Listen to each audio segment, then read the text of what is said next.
on the Six Screens Telenetwork, earning the reputation of giving all the right ingredients, uninhibited in exposing the hard, cold facts about the Watchtower Society.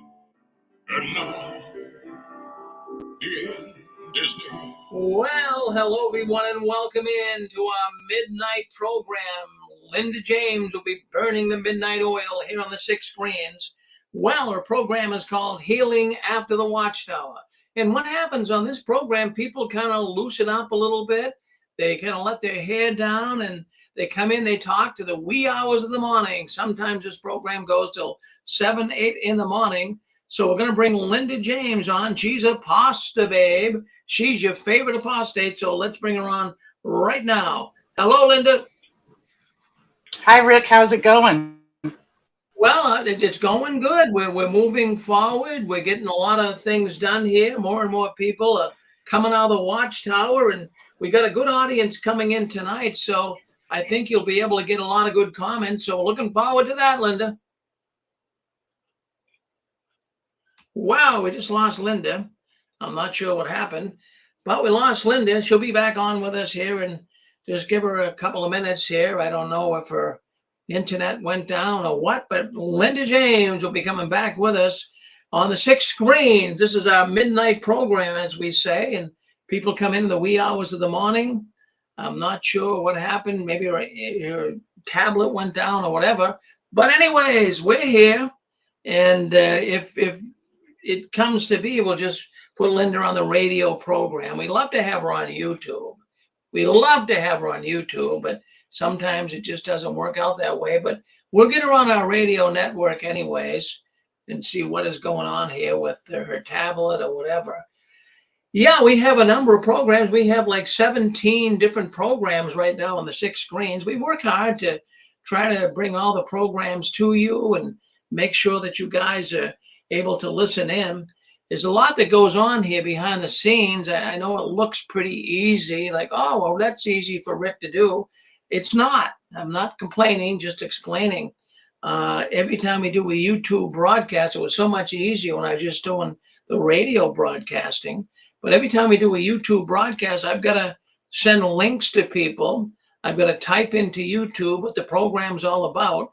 I got to type into YouTube the date and the time and all of that. And they want to make sure that it's, it's not for children and all of that. So it takes some time to do that. So I send the emails out, and so I want all the people. I want them all to be aware that when we get the emails sent out to you, there's the link, and we get you on, because what happens when there's a delay in between programs? We lose people, and that is my biggest fear. I like to keep people coming in, keep the continuity flowing. So I'm glad you're staying in here with us. We're just waiting now for Pastor Babe to come back on. So we'll see what happens. Linda, are you on the telephone line? If you are, I don't know if she had problems with her tablet, but we'll just see what happens here. And hopefully we'll get Linda on. Well, there we go again. Okay, let's bring her back on. Hello, Linda. Did you have problems with the tablet or something? It went from 10 to 0, just like that. And it just turned me off. It just erased me. I was like, oh, no. All right. Well, we got you back now, so we're ready to start your program. So why don't we do this? Sorry about that. Well, that's okay. Things happen. I mean, that's what happens when on live program. I'm having one of those days, but I've decided I can start the day over now. Well, you can have well, that's the attitude to have. Start the day right now. Just put everything else behind you. We have people that listen to what you have to say. So we're looking forward to that. So we're glad you're with us, Linda. And just keep moving forward and just damn the torpedoes as it is. And we're looking forward to the program. So I'll step out of here, but I'm here if you need me. So anyways, I'm going to give the program over to you right now. Thank you, Rick. Hi, this is Apostate Babe Linda James, your favorite apostate. My tablet just went down. This is the weekend before Halloween. Today is Saturday, October 29th. What's coming up is November 3rd, and for people to be able to vote. So if you're comfortable with voting, I just want to encourage you to be able to do that. The show earlier, Mia T and Guy was on there, and they were kind of talking some subjects, and I was thinking we can just pick up where they left off as far as different conversations, and go from there. I do think that the situation this week when Pennsylvania, the different people that were named and blamed for certain CSA, I think that was a very good thing. So they're being charged. So this is going to be probably a very long process, and it's probably going to include quite a few, what is it the Watchtower always does? They just appeal. So we can expect a whole lot of that, okay? But as we go along, we'll see how it goes. What was really awesome is that he left a number.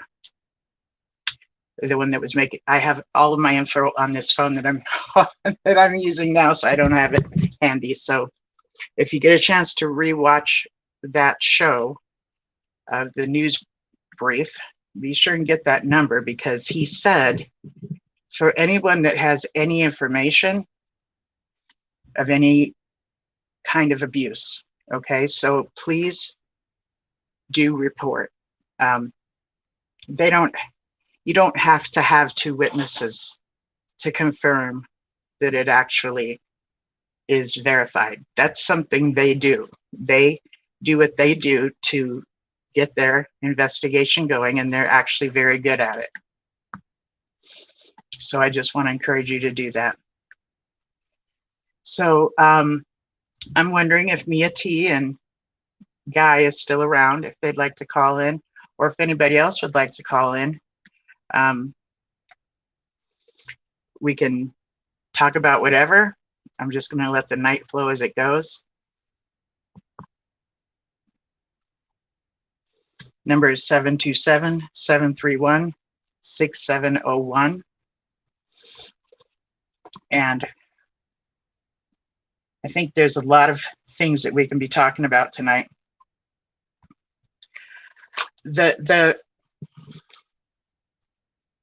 Because I don't have my notes in front of me, I don't have names or anything, but when I got to see this press release, I was incredibly impressed with how the district attorney, I guess that's what he was. See, I don't have the words, but I was very impressed with how he delivered things. You could tell that he meant business, and you could tell that he... Either. Hello? Hi, now I hear somebody. Okay, Mia was on and I don't think you could hear her, so I told her to make sure she's unmuted. Okay, thank you, Rick, for doing that for us. Thanks. Now I get it. I did not hear Mia nor you, but now I do. Thank you, Rick. Yes. So I was thinking that gentleman that did this news brief, he was very stoic. He was very precise.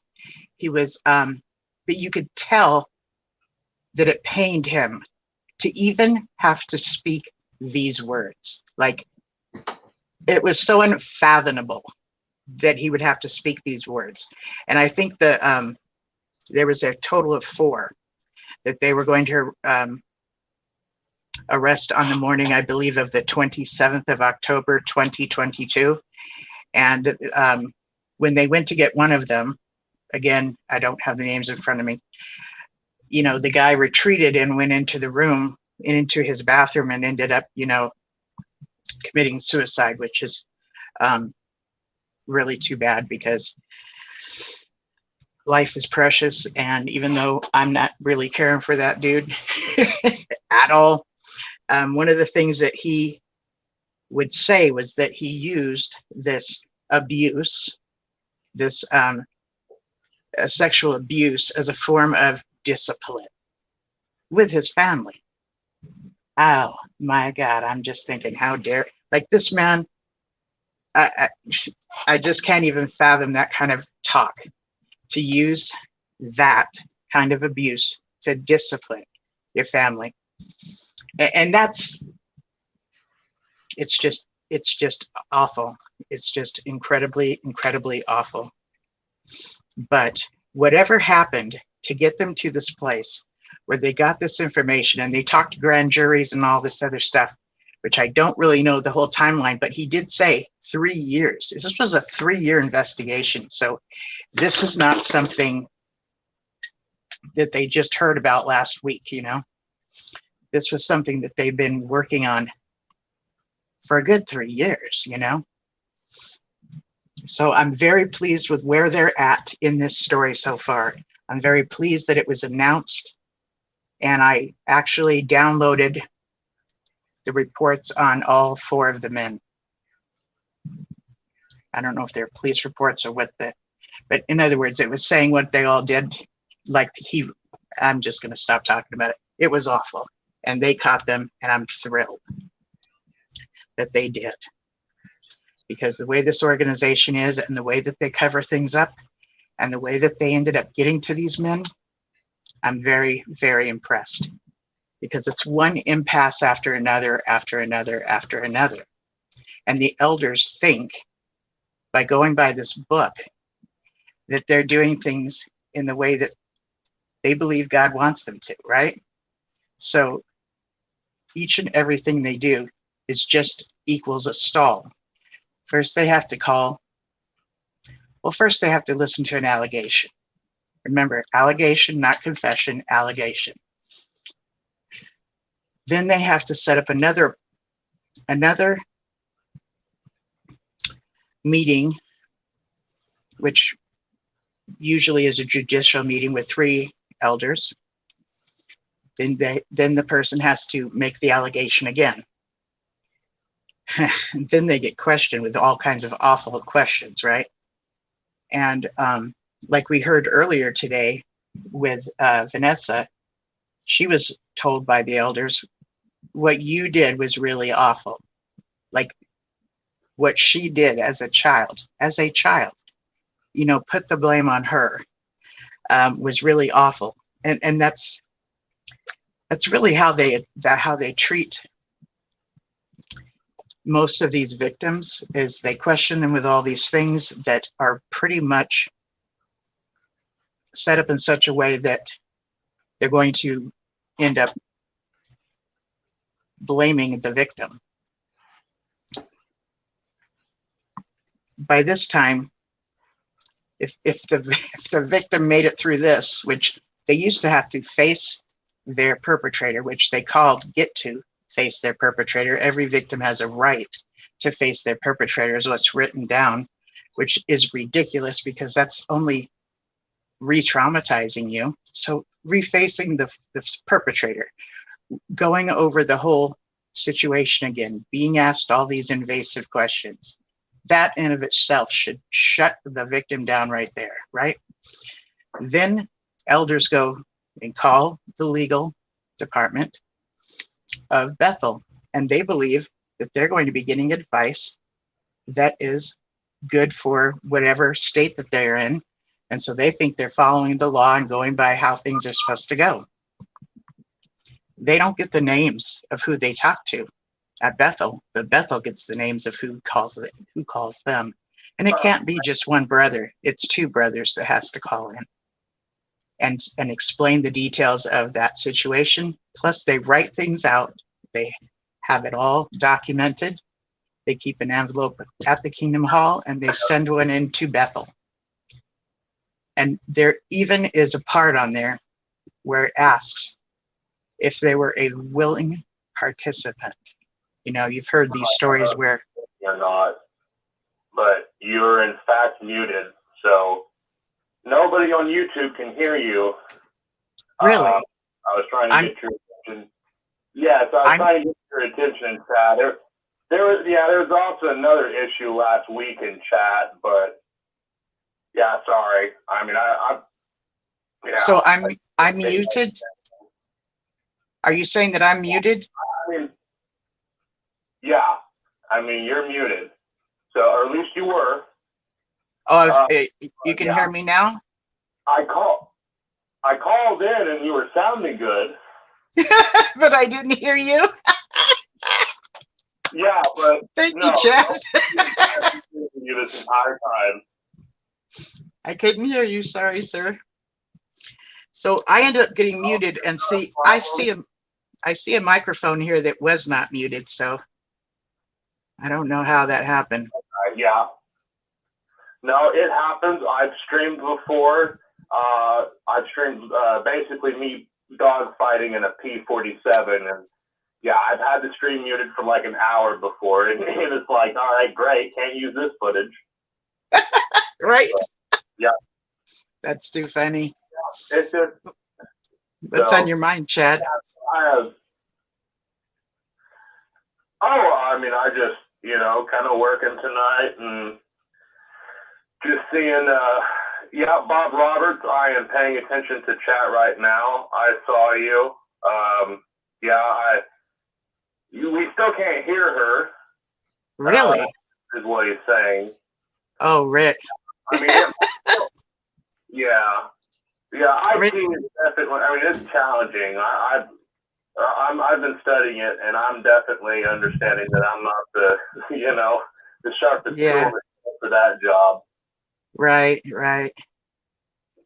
I get that. I'm wondering, Rick, if you hear me, if there's any way you could get the sound going for YouTube.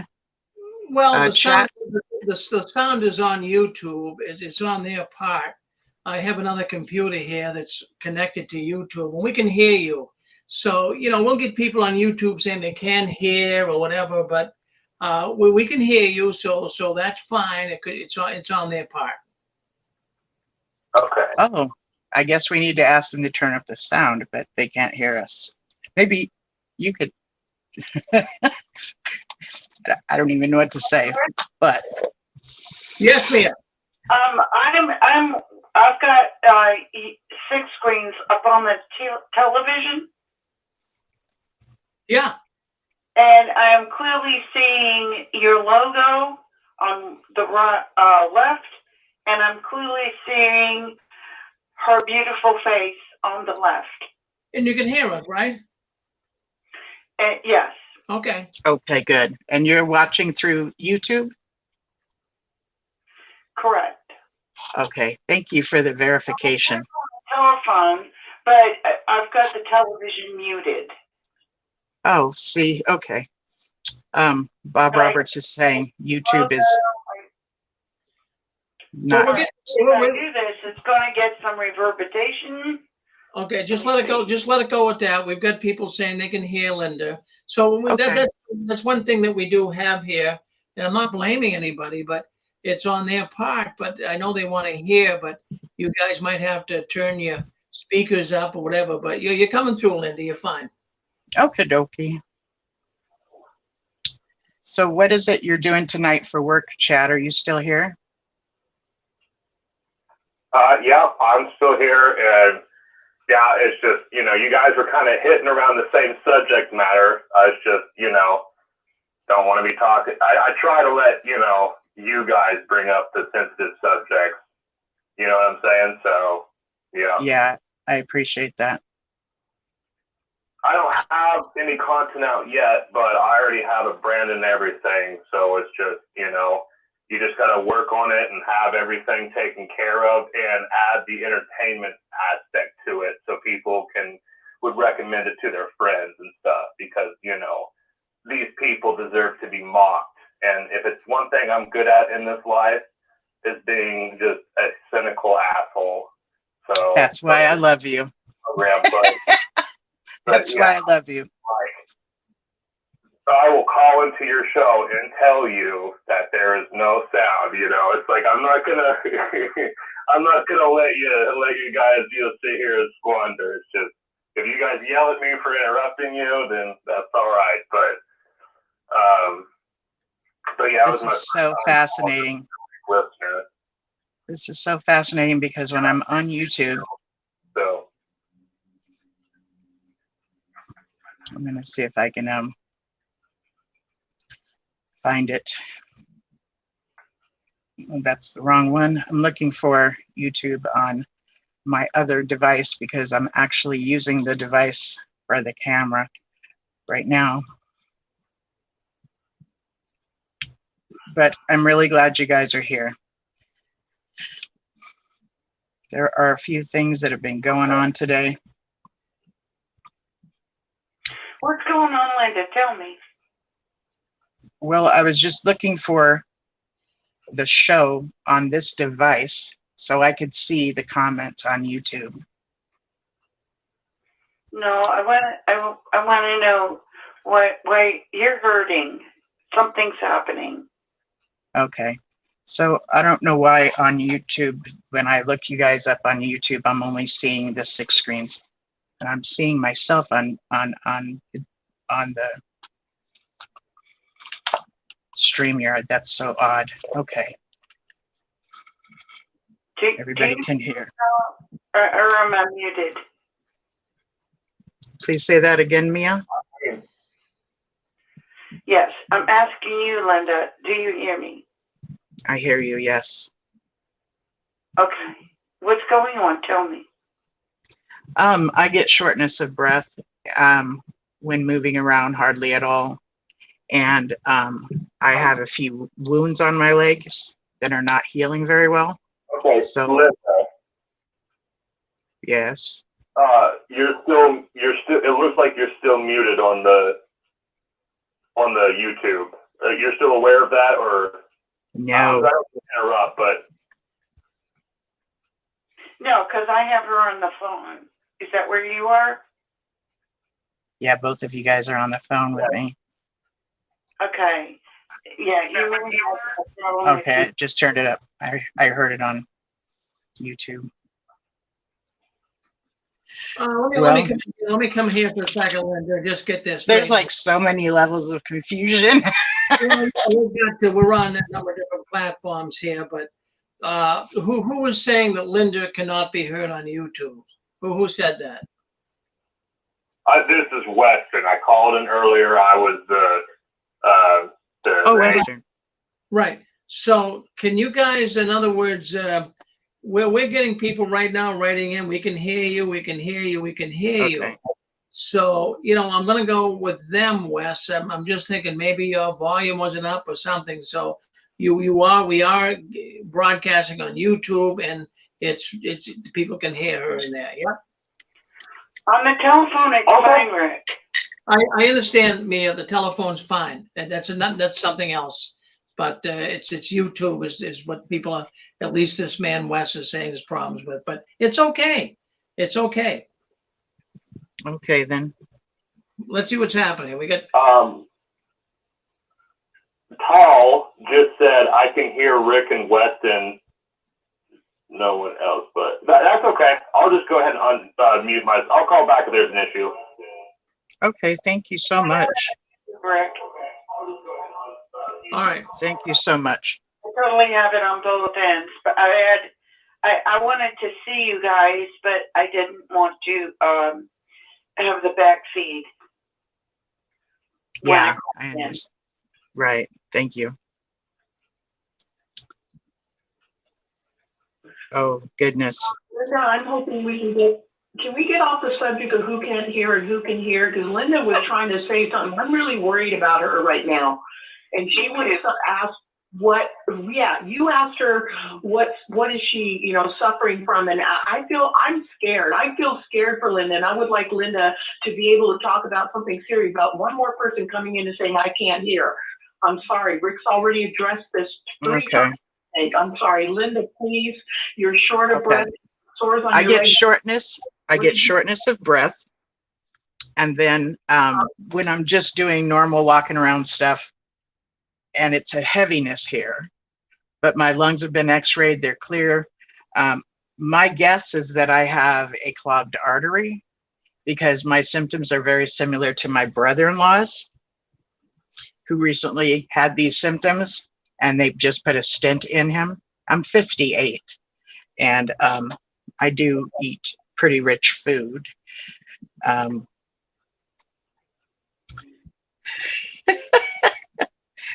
Oh my God, Bob Roberts. Okay.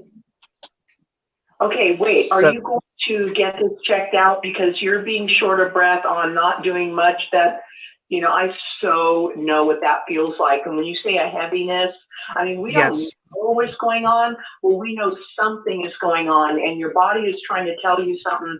And we really love you. When Rick says everybody's favorite apostate, he's not, that's not a hyperbole. That's for real. Everybody loves you. You're always wonderful. You're always there. You're always supportive. You always are understanding to everybody who's having issues. You thank validate. you.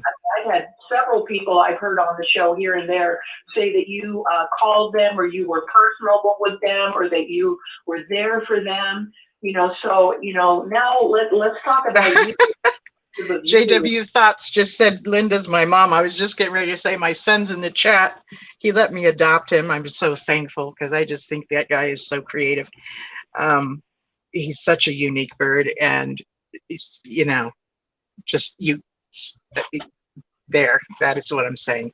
So yeah, I'm having these health problems, and then I suffer from white coat phobia, which means I don't want to go to the doctor, and I have phobias. Okay, and they suck, and so that gives me this hesitancy to not do anything. But since I got my wounds on my legs, like starting off with just a blister, and the wounds would not heal, I'm like, am I diabetic or something? Because that's a symptom of being diabetic, like a wound would not heal. So finally I called my sister and said, listen, I need you to take me, and I need help. And so she took me to urgent care the other day. They did a ultrasound of my legs. So I think they were checking to see if I had any veins clogged in my legs. This morning, I had an ultrasound on my heart. And so, little by little, they're doing all these different tests. I had a doctor for about 6 years who wouldn't listen to me, but I didn't make that connection until my last visit when I brought my sister, because she was talking like I was saying things to her for the first time. And then she's like, I've never heard of this, what you're talking about, because I have lower back pain. So whatever those things are between your spine, those have shrunk. I used to be 5'11". I'm now 5'8". So something has shrunk, and you know what I'm saying? And I got the lower back pain. And of course I'm mental because I'm clinically depressed and I'm creative. So that kind of goes hand in hand. Anytime somebody's incredibly creative or just creative, mental issues happen. Think Robin Williams, think Carly Simon, think, most any artist. There's a bit of the mental stuff, but then I also know about the trauma I experienced growing up as a Jehovah's Witness, right? So I attribute some of that to some of my mental, which is clinical depression. And that in life feels like I'm dragging, but it took me to see something on Facebook that I chose not to go to last year because I didn't think I would be up to it, an anniversary of it, to realize, oh my God, it's been a year since I've had this shortness in my chest and, in breathing or whatever. And I'm like, I've let this go for a year. I need to get on the ball. Yeah, no doubt. I don't think it's just shallow breathing. I think she's, for whatever reason, there's some kind of impediment of blood flow and oxygen levels. I had fire department and EMS out here on Thursday. Oh, you're more of a drama queen than me, huh? You win all the ways, darling. I'm just kidding. 911 all the way. Oh my goodness, that must have been so scary. I'd rather be a live drama queen than a dead, sensible person. I don't care. Thank you. Yep. And that's how I have to be. I'm very much like, yeah, they did also some blood work on me. Gabby Shut Up was saying blood test work. And they had all these vials, like 5 or 6 of them that were good sized vials. They took some from this side, they took some from this side. when I went to urgent care yesterday, I got a shot in this little butt cheek, and then I got a shot in this little butt cheek of antibiotics, and I'm now on antibiotics, two different ones. What did you say? Is that what the bruise is on your arm? That's from, yes, when they took blood. Oh no, this one just, I have one here that I can just bang up against a chair and I get bruises easily with my pale skin. Got it. But yeah, thank you everybody for being concerned. And see, this is another thing. I feel like it's unprofessional and an inconvenient and I feel like it's a burden to throw my stuff out there. So now that you guys are like, tell me what's going on, we're really concerned. Oh, West. Yes. Hi. Who's this?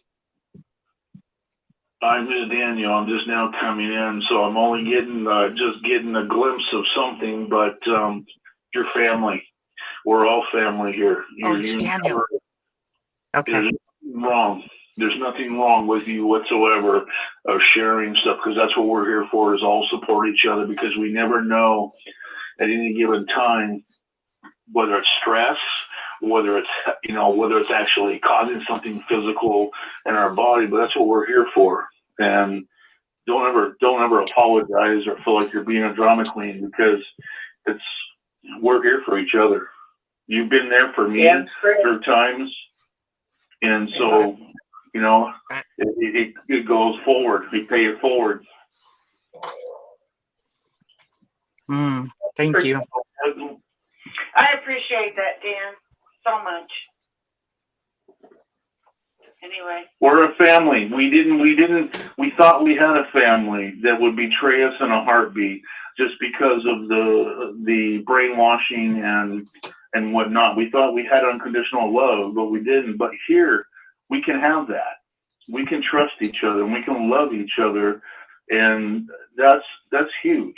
And the show over the years with my daughter stuff, not to take away from Linda, but I'm just saying, you guys on this show, on this call, became my family. Yes. And helped me more than I even realized. And so you think I'm not going to pay that forward? Thank you.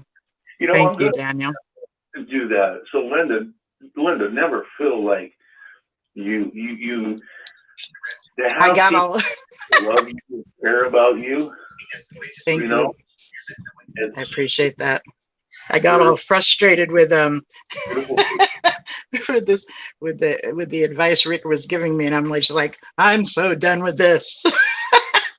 And I went into this is what my day's been like, and I'm just sorry. He's like, well, look at my day too, and I'm like, yep, you're right. You're right. But thank you for your encouragement, everyone. Linda, Rick has a lot of patience. Yeah. He had to put up with me and Richard program. That's too funny. Yeah, that's too funny. And I need to make sure that my health is good, because I've got things to say. I want to hold people. I want you to speak up. What did you say? I said, Miss Linda, I want you to speak up. I want you to bleed your heart out. Tell us what is happening. Thank you. So that's where I'm at now. I've got some more tests coming up. So I don't know what's going on with me. I'm just knowing that I'm not up to par. I guess I should be slowing down a bit at the age of 58, but I believe this is more than a normal slowdown. So I believe this is going to be something that I'll have to do something to get it taken care of. So I'm just facing some phobias. Can I ask you a question, Linda? Sure. What's on your mind, Daniel? Because I came in so late, and that's not your fault, it's mine. I got off work just from the hospital just a little bit ago. do they know from tests they've gone so far, or they've done, do they know there is something physically wrong, or could it possibly be post-traumatic stress, anxiety, or have they gone anywhere with That's a good question, because it's not uncommon for ex-cult members to have what is called like psychosomatic symptoms, which is like odd symptoms that will happen just out of nowhere for what seems to be no reason, but that is the result of having to suck it up and not be able to be ourselves within the time that we're in a cult. But in this case with me, I have some wounds like on my legs that started off as a blister that after a couple of weeks, they're not healing. That's odd. They're not healing. So I went to go get them checked out, my wounds, and infection shows up in the wounds too. And I felt like I couldn't get all the infection out, like pouring water, using the shower water and stuff like that, or a sterilized paper towel, trying to rub it off of my wound and stuff. And it was quite painful. As it was healing, it would become quite painful. So then I would put a damp paper towel over it, which I was thinking maybe I'm counteracting the healing. I was using that the ointment, the triple antibiotic ointment. I used some of that, and then I even just cut a piece of aloe vera from my, the front of my apartment here. Used that raw, on my legs, which was extremely cool and felt really nice. So what I've heard so far is cellulitis. And so that's the thing about lack of circulation. So because I've had this shortness of breath, I'm not pushing myself. I'm not getting up and about. I don't have a car right now. I'm not getting out and about. I'm just staying here stationary at my place, which I'm very thankful for. And that's just what I've been doing. I like to do a lot of coloring in these things called adult coloring books. And yeah.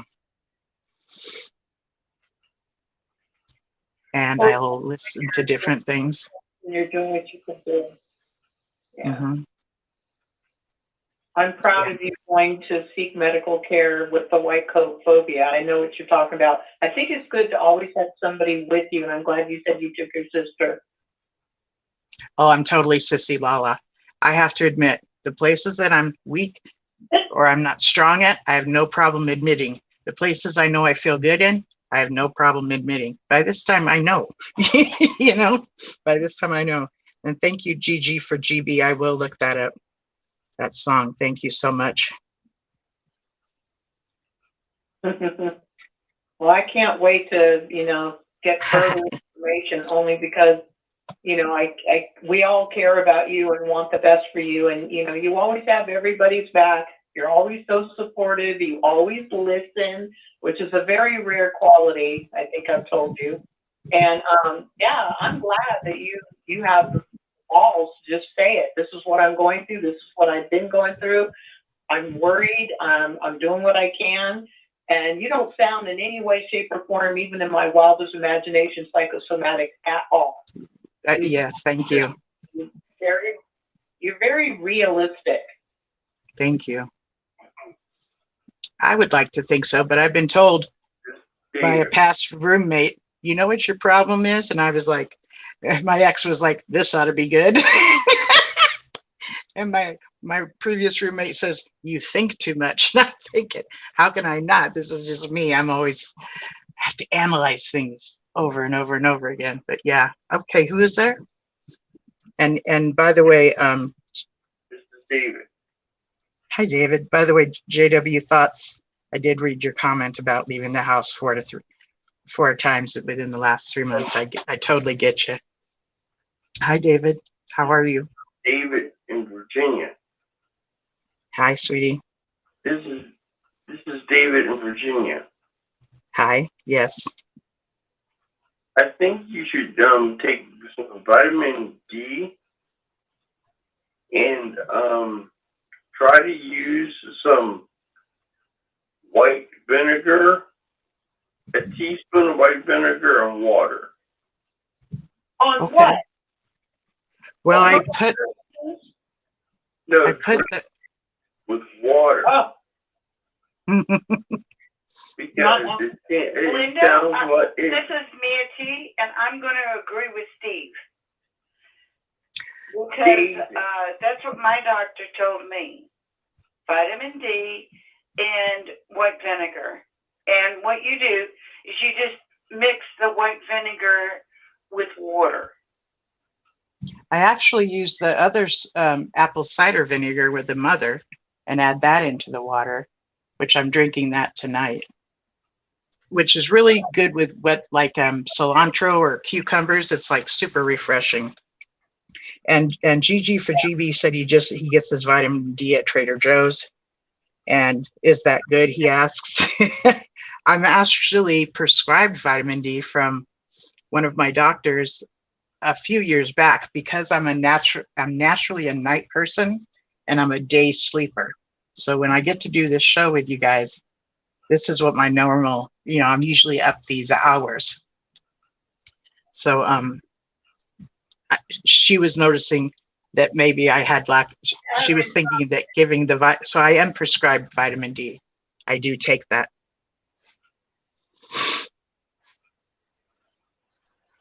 She's Batman.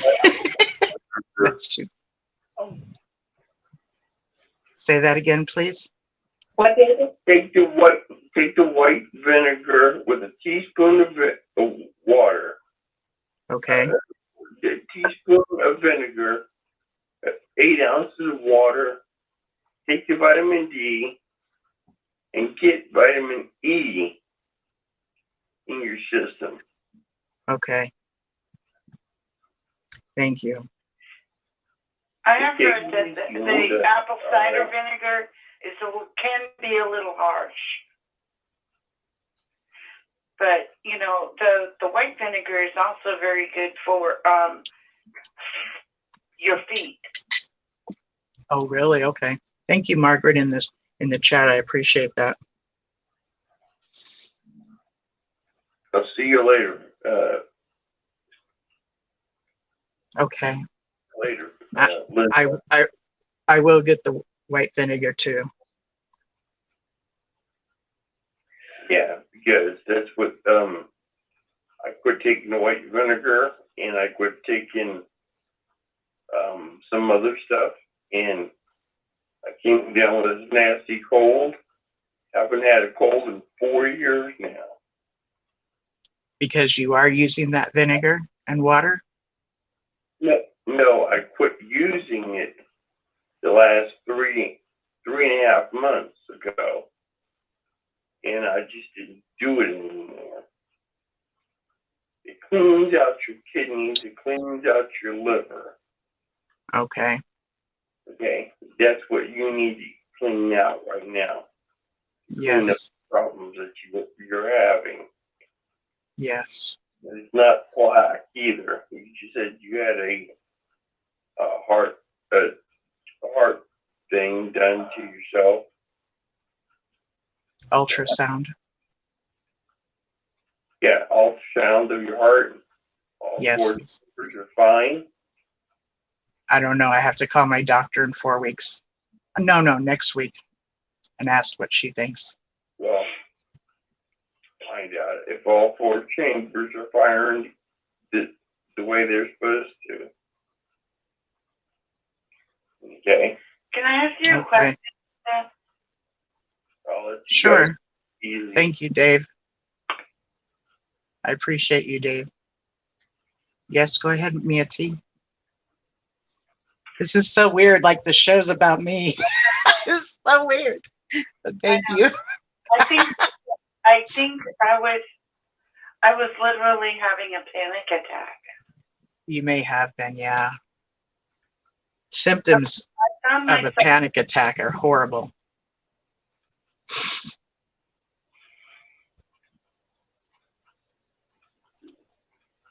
This is, and I'll just share this, and hold on just a minute, Daniel. Hold on just a minute. Mia, are you finished saying what you were going to say? Yeah, it is. I want it to be kind of clear. Maybe I'm so twinned to you that we were having a similar something. Yes. And see, this week you've called me twice and I haven't answered because I have not been up to anybody else. I just haven't. So that's why I haven't answered. And you're probably over there having your panic attack and I'm like not answering. But I know when I have to be selfish, when I have to be like, I'm not up to too much. And, I just know. Most of the time I'm not like that, but there are times that I am, if that makes sense. I had a weird feeling that we may have been experiencing something at the same time. I feel you. Thank you for that. Okay, Daniel, go ahead. I just want to preface this by saying I know we have to all be careful what we share of our own testimonies. We never want, and no, I don't see anybody in here that's doing this, but, it gives the impression that you don't seek out medical attention, just thinking, oh, it's just anxiety or whatnot. In my case, when I was getting ready to leave the Watchtower, I knew I was going to lose my family. I knew what was going to happen with my daughter, and because I was going through a divorce too at the same time. And all of a sudden, just out of the blue, I was experiencing shortness of breath. I actually had pain going down my left arm. That's pain in my chest. And I went into the hospital. And I didn't like going to the hospital, just probably like anybody else. Because, I was into taking herbs and stuff like that. But I thought, well, you know what? Why is this happening? What if I'm wrong and it's something serious? So I went and got checked out. Mm-hmm. They took me to a different machine and whatnot, and then sent me home, said, no, you're fine. Your blood pressure is fine. It was a little bit high, but they said it was normal because of stress, Right. I went back home. And within a couple of days, I got such shortness of breath. My palms were sweaty. I was sweating profusely. And it was just out of the blue. I was watching TV. I wasn't even doing anything and started to get the chest pains. And I felt like I couldn't get that deep breath of air. So I went back in. And because I had been there before, they kept me overnight. So the goal was they were going to do a 3D imaging of my heart and just to rule everything out. And so we had to lay, there's kind of, it almost reminded me like an MRI, but it was a little bit different. But basically this camera took a picture and a 3D image of all your valves and all around your heart. And then the next morning they were going to have me do a stress test on a treadmill. Oh, if they ask me to take a stress test, I'm going to be like, are you kidding me? I can take, but then they'll have to talk me into it. This is what was crazy. So they hooked me up to these monitors. They got stuff on my chest. I'm on a treadmill, and it basically is going to go on for about 20 minutes or so. And it's going to elevate the treadmill eventually where you're walking uphill, and it's going to speed up. And they got this poster on the wall, like a beautiful mountain, sunset view, whatever. And they said, just focus on your happy place. Basically, if you start feeling paranoid and whatnot, just breathe through it. But if you feel like you can't do this, you just tell us. And we're monitoring everything. There was 2 nurses in there with me. And all of a sudden, my heart was racing and whatnot. And all of a sudden, they sped it up. They made it go where I was like walking uphill. All of a sudden, my heart throttled down. I remember this, yeah. The faster they were going, the slower my heart beat. And they go, oh, wow. And I'm like, what? Am I going to die? I know, right? Wow, what was the oh, wow about? They're doctor's like, no, your heart loves exercise. Your heart responds to exercise, and so it throttles down because it doesn't need, basically, in a calm state of mind, my heart didn't need to be pumping that much. It just, I don't know how to put it into words. They just said basically your heart loves exercise. I'm like, okay. But see, at that point, I hadn't heard back what about the 3D imaging, how everything came back on that. So basically, they send me back to my room. I wait, you know how hospitals are. You wait there another 8 hours before anybody ever comes in and gives you anything. And so they end up keeping me overnight again. And the next morning, the doctor came in and says, your heart looks great. Your lungs are functioning as they should. And I was like, well, then how do if my lungs are working as they should, my heart is fine, then how in the world am I losing, almost like I'm going to pass out because I can't breathe. I can't get that deep breath. And he goes, I don't know. And all of a sudden it just clicked with me at that point. I go, is there a possibility that this could be some form of anxiety or a panic attack? And all the doctor would say is, we've known people to come in and they actually mimic a heart attack. And it comes to find out it was something triggered something, and it was stress related. Doctors don't really like to get into a whole lot about, I'm trying to tell you exactly what it is. It seems like you go a lot of times without answers, but all they can say is, on the 3D imaging, on the stress test, you pass with flying colors. Your lungs are fine. And so I went home. I was fine for a couple days. And I'm sitting there watching TV as usual. And all of a sudden, I get a tingling. I always knew, with me, something was about to happen. At the ridge of your nose, right up close to your eyes, I'd get a tingling feeling. I was like, oh shit. And I knew at that point, all of a sudden, I started getting sweaty. I felt like I couldn't breathe. I started getting chest pains. And I was living at this apartment complex. It was about the size of a football field. It was a huge complex. Oh, yeah. I sat there for 20 minutes going through this, and I said, enough's enough. I went and put on a jacket, went outside, and I walked that entire complex. And the more that I couldn't breathe, the faster I'd make myself walk. It took about 15 minutes, and I'm like grasping for air. Not like I'm going to pass out, but it was just difficult to feel like you could get a breath. And I just kept pushing myself, and I said, yeah. And all of a sudden, it shifted. It left. Nice. I went around that apartment complex probably 3 or 4 times. Do you think it completely was a panic shifted. Attack? Because it was a form of anxiety or panic. There was nothing wrong with me, but I had paralysis from my waist down. Mm-hmm. Really? Okay. Well, see, I didn't have that, but I had the shallow breathing, the chest pains. But what's interesting for me is I went through this for several months, and it was just happening randomly. I felt like I was dying. Yeah. I couldn't understand. And when I put the 2 and 2 together and realized this is a form of panic or anxiety or something that's even going on in the subconscious mind because of all we've gone through in this organization and our life. So, yeah, I was scared. Very, very scary. They're terrifying. Once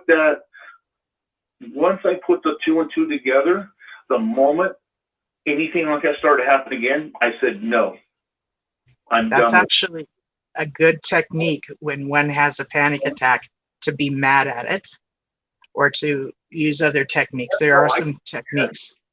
That's a really good one. That's a really good one that helps you just like switch from that state of panic and you go into I'm pissed and I'm not happy, and your mood shifted, your breathing will shift, and it puts your head in another mode.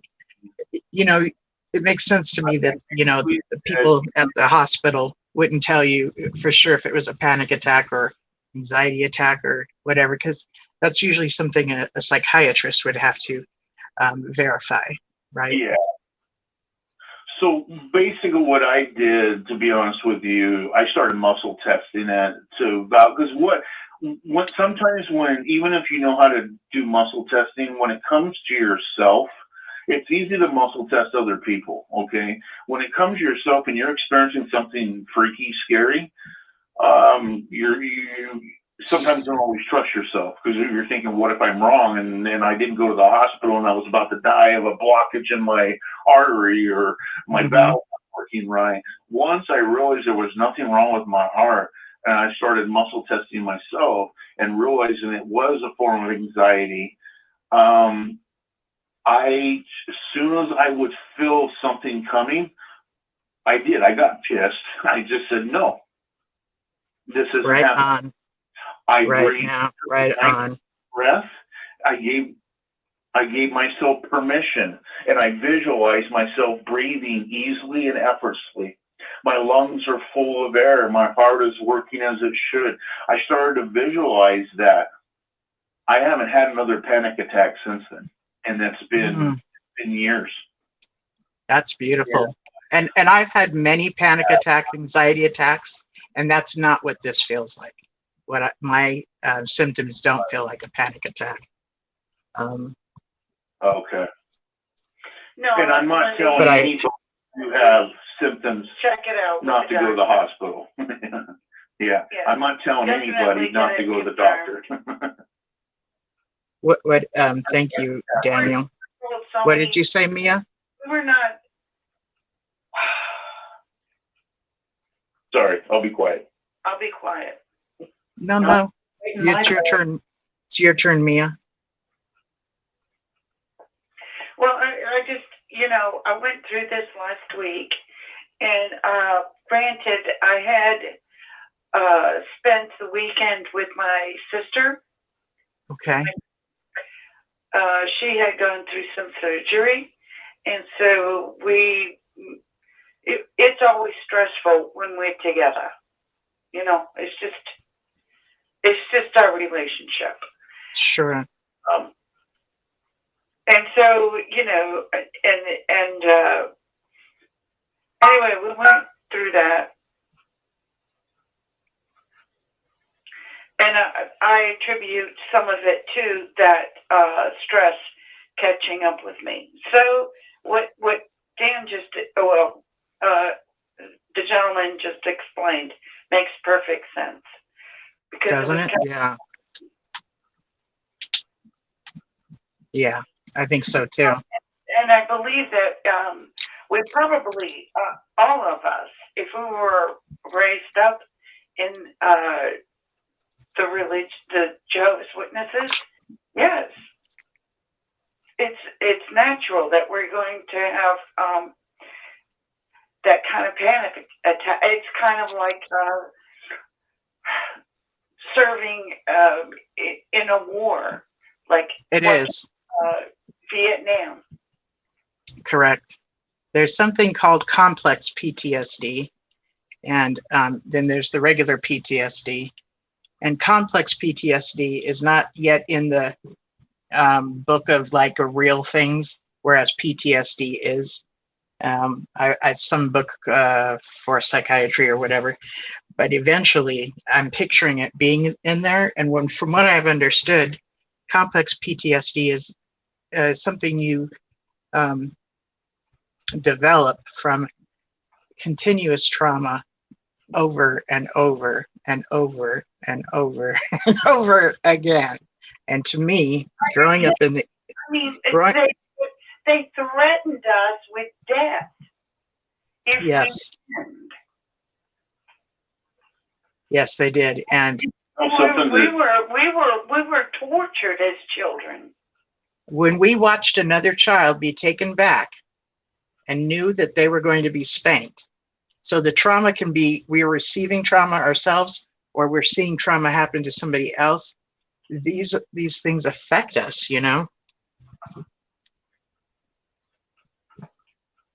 There's a lot of great suggestions that are being put into the chat. Thank you.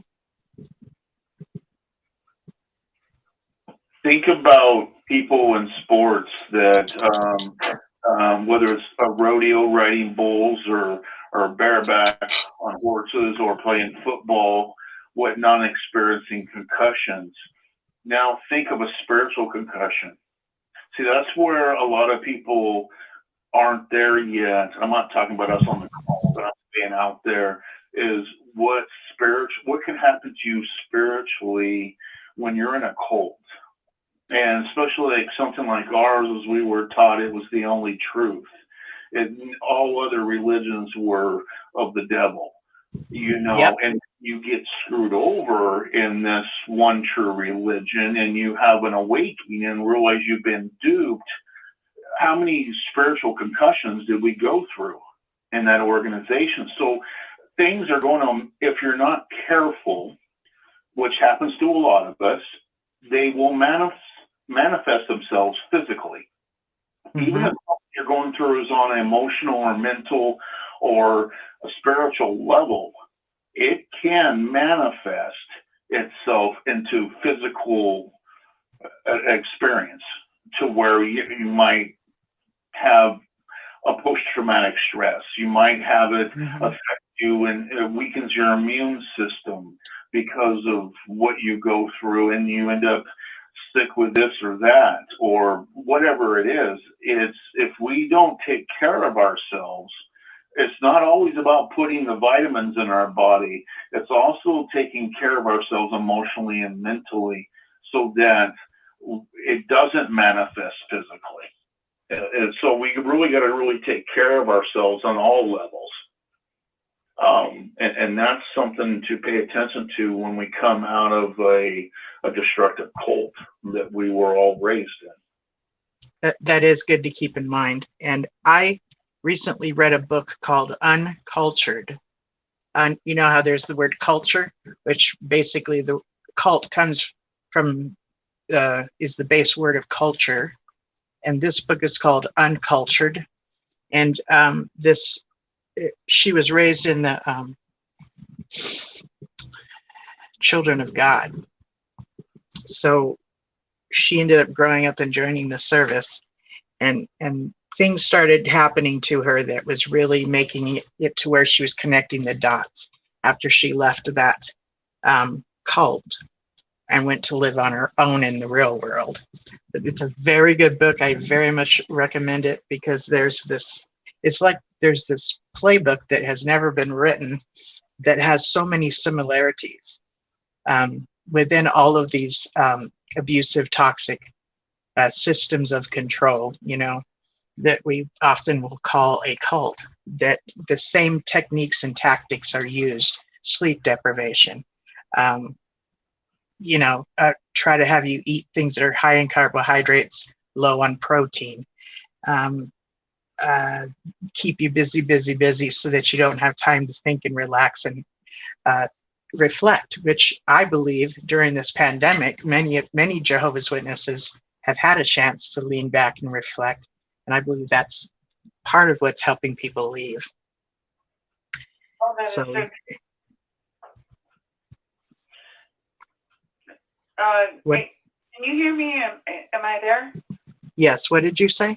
Here. Okay. I wanted to bring this up earlier when we were talking on Rick's program about lies. Yes. That Jehovah's Witnesses do not hold the corner on cultism. That's right. There are a lot of them out there.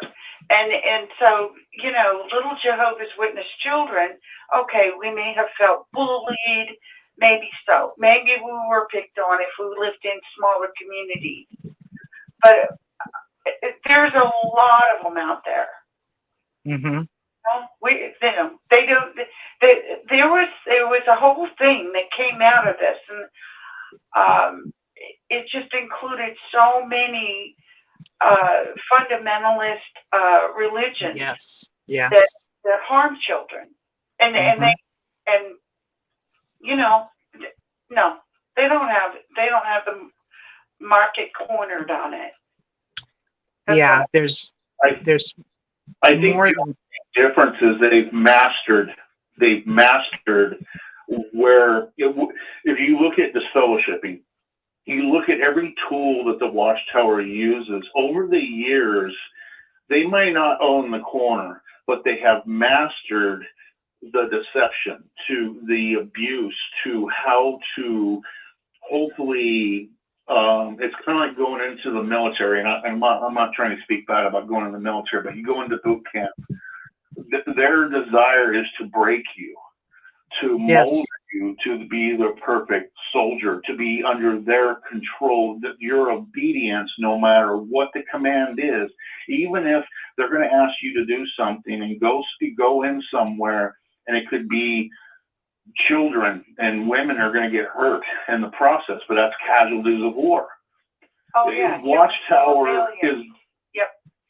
Watchtower is very similar. They have mastered it. That's why they've been so successful. Even now, if you look at the courts and stuff like that, yes, they're losing cases, but they're still holding enough ground.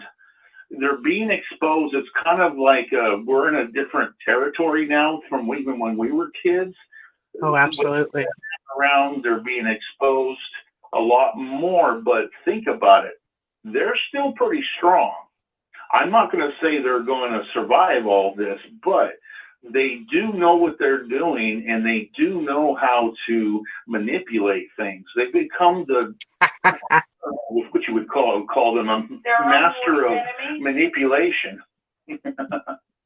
I want to share something that's in the chat. Somebody said only prisons have watchtowers. And this is from Jennifer Rice. She also said, JW's main objective is to delete player one and devalue oneself. That's, yes, you don't get to develop yourself at all. You are, see, when you go and join the service, you understand you will be broken down and built back up to what they need you to be. We grew up in this religion where it's like, this is how God wants you to do things. And it just goes against everything we are. So everything I am, God's really disapproving of it, you know? It's so ridiculous. Then there was somebody else on here that's named Nellie, said, I'm free thanks to what I was mentioning before, the pandemic, right? So that was very, very, very cool to hear. Oh, he just confirmed that the COVID woke up a lot of Jehovah's Witnesses. Yes.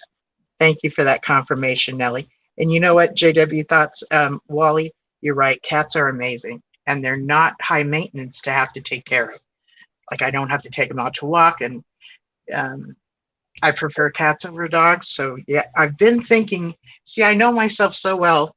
I used to have a family of 5, and I juggled that as best as I could, and it was never, ever up to par.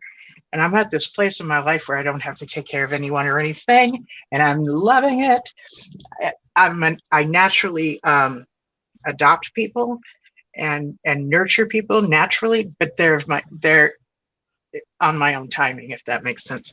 So where I was going with this is, so the thought of having a pet even seems like, for the longest time, I didn't want to have one, but I'm just recently entertaining the thought of having an animal, and cats are the best. And Wally has a cat named Zizi, and Zizi's a trip because Zizi's like got this pillow on his table where he talks, where Wally talks, and the cat is a he, just knows that he's the best. It's really, really cool. He also has a dog. You want to hear something cool about cats? What's that?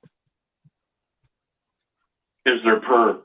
If you notice, if you have a cat that you just got a bond with, a lot of times the cat will want to come up, and it's a beautiful experience. They'll want to come up and lay on your heart energy, and they'll purr.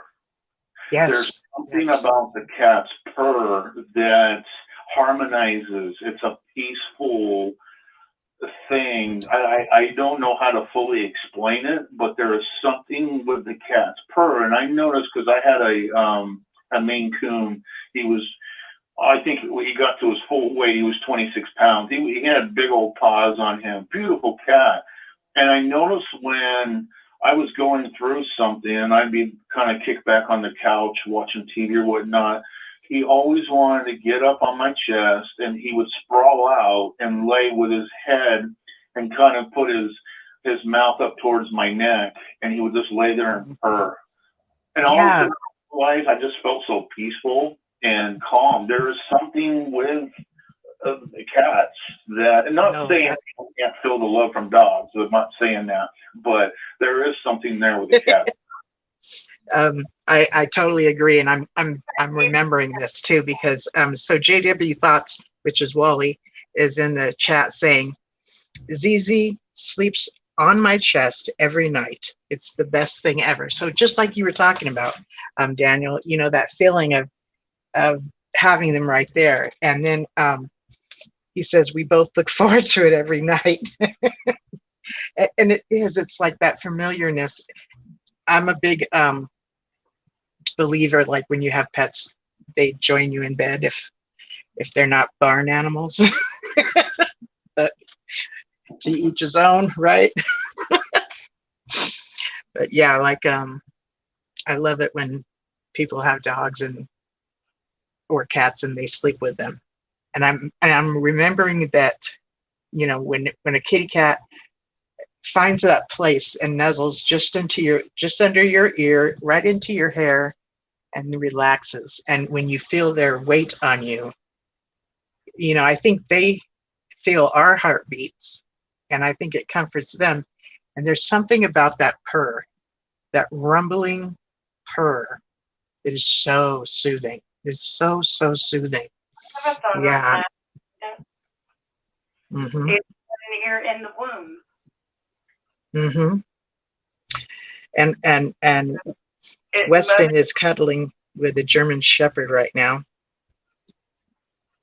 Mix, a German Shepherd mix, about 16 weeks old.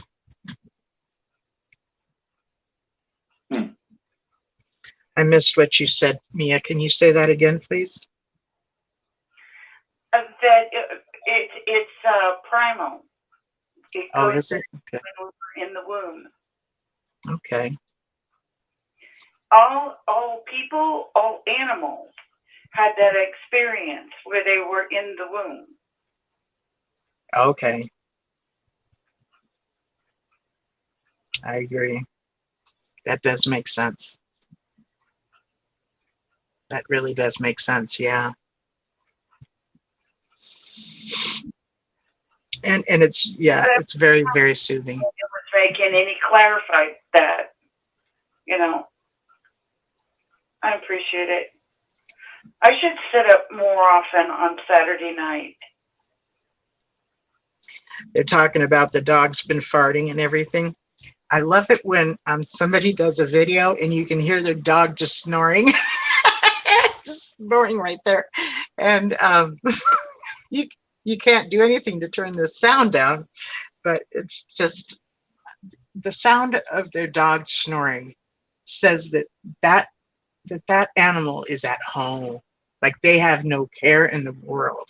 And that's something I did not feel growing up. Like we always had so much, for me, I had anxiety and confusion my whole childhood. It's like, but this doesn't make sense. And what do you mean that's the way that is? Like I just couldn't make sense of things. Tactical alert all the time, right? But to hear an animal sleeping like they have no care in the world is a joy to me. It's a joy to me for to hear that in animals, you know. That is so cool. Do you have a cat now, did you say, Linda? No, I've purposely not had any animals because I've purposely not wanted to take care of anybody else. Because I used to have a family of five and a couple of 3-ring circuses that would travel with, you know, because they had friends, right? Right. So, Yeah, that's a and lot of stress. we've always Yeah, I had a like cat. that. Yeah, I like what the brother said about having a cat and sleeping near your heart, because we had a cat that literally was wild, and it just, one day I was sitting on the couch watching TV, and I realized that feral cat that was wild around our condominium had just walked in and decided to sit next to me on the couch, and I had no memory of how it got there. Just all of a sudden I realized this black cat was just next to me, and we ended up having her for about 12 years. We named her Wow. Nakia, and the interesting, trippy thing about her that I learned that she taught me about cat, what the brother was saying is, this cat, whenever I was sick, she would come and lay right next to me.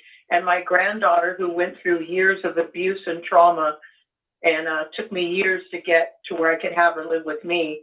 But when she would come visit, she was, she would just curl up on the couch and watch TV, but it was just like an escape. And I remember taking a picture because she never noticed it, but every time she'd be laying there wrapped up in a blanket and wearing her uncle's Pendleton, just a comfort, the cat, Nakia, would crawl up on her chest, but she'd be laying on her side, so the cat would be on her side, and she would just lay with her and just stay with her for hours.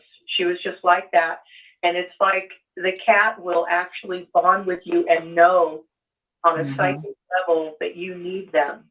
And you might not notice it, but they're there. And I believe what the brother was saying, that it's like they're purring and their energy calms your energy down. And it's just amazing. And if a cat, is good for you or right for you, I think it'll just show up. Somebody's going to be getting rid of the cat, or you'll bump into it, or Right. But you got to take care of yourself first. Thank you. And that's actually how the last cat that my roommate and I had, it was my roommate's mother's cat. And this cat was like, had the pushed in face and Siamese or something. The cat walks in, lays on the living room floor like she owned the place. And I pretty much handed her the keys because she did own the place. She just was like royalty, But we had her until she crossed over to the Rainbow Bridge, right? Now, Bob Roberts is talking about chickens. Now, so Bob Roberts, is chickens a comforting thing too? Because I remember being a little kid, I used to, it was my job as like, I was 4 or 5 years old, and I had to go out and feed the chickens. My mother had a chicken coop, and I would go out there and feed the chickens and the rabbits. And I used to feel so sorry for myself. I'd take the carrot like this and I'd be chewing on it. And then I'd give some to the rabbit and I'd be chewing on it. I'd be like, I'm so mistreated. And then I'd come inside and see a cold egg on the table. And I was just like, I was so but I remember we would have fresh eggs and stuff. And I grew up eating rabbit too. So, and we grew up eating some of the chicken too. What is it with the JWs and farm people? I don't know. We were farm So people what are- too. What are you referring to? I'm not clear. I was saying, well, Linda's talking about having to feed the chickens and the rabbits, and I grew up on a farm. Okay. About our families as farm people that were drawn to the witnesses. Yeah, and see, I don't think I had a farm. I don't think I grew up on a farm, but it does sound like it, doesn't it?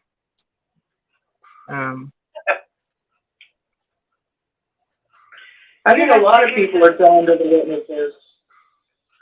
Okay. A lot of people were drawn to the Watchtower because they had promises of, oh, you have all these problems, like they just got divorced or somebody died or they're kids are being disrespectful or they just lost their job. And a lot of them got drawn into the Watchtower because they were told, oh, the reason why you're having all these problems is because we're living in Satan's system. And if you come to Jehovah's organization, you'll have Jehovah's Holy Spirit and everything will be so much better for you if you just put Jehovah first, and all your problems will be, you know, solved. Like you're going down the other brick road. Yeah, thank you. You're absolutely right. You're absolutely right. And what we're selling when we go door to door is really not the gospel, but the paradise, right? We're selling them paradise. And what comes with paradise is the return of a previous loved one that has passed on. Everybody has someone. I mean, most people do, and would love to see their previous loved ones that have passed on again. So it was such a draw, you know. If you're living perfect, you're not going to be attracted to the witnesses. Hit the nail on the head. Can you say that again? What? If you have a happy life, you're not going to be drawn to the witnesses. Oh, if you have a happy life, you're not going to be drawn to the witnesses? That's the way I feel. I think that too. Like if you have direction, some purpose, you're doing good. It usually happens at a time of transition that people are more susceptible to be deceived, to be recruited into those kinds of groups. So it could be, yes, the death of a loved one. It could be it could be a breakup, you know, a romantic partner breakup. It could be moving from one location to another where you don't have a social circle, so you're kind of vulnerable to getting to know people in the city. Going from like high school, regular grade school into college, there's these vulnerable times that are transition times that makes people more prone to look at these things that are presented to us and say, gosh, that sounds really good, you know? Yeah, they're right for the picking. But then there are those like my daughter-in-law, extremely intelligent, very well educated, extremely smart, has a great job, has a handle on her family. She's got perfect health. She's beautiful, everything that you would think a young woman would want. And then somebody that she ends up being related to by association hits her with Armageddon's coming. No matter how happy you think you are now, you need to decide whose side you're on because Armageddon's coming.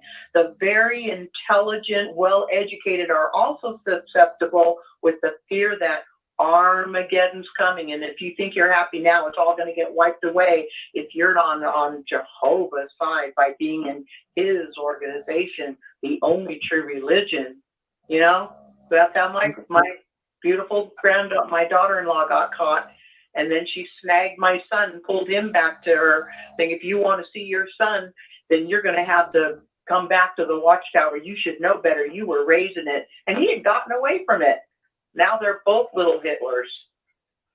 Yeah, that's what it's like too. And isn't it amazing how you say that? Think about that.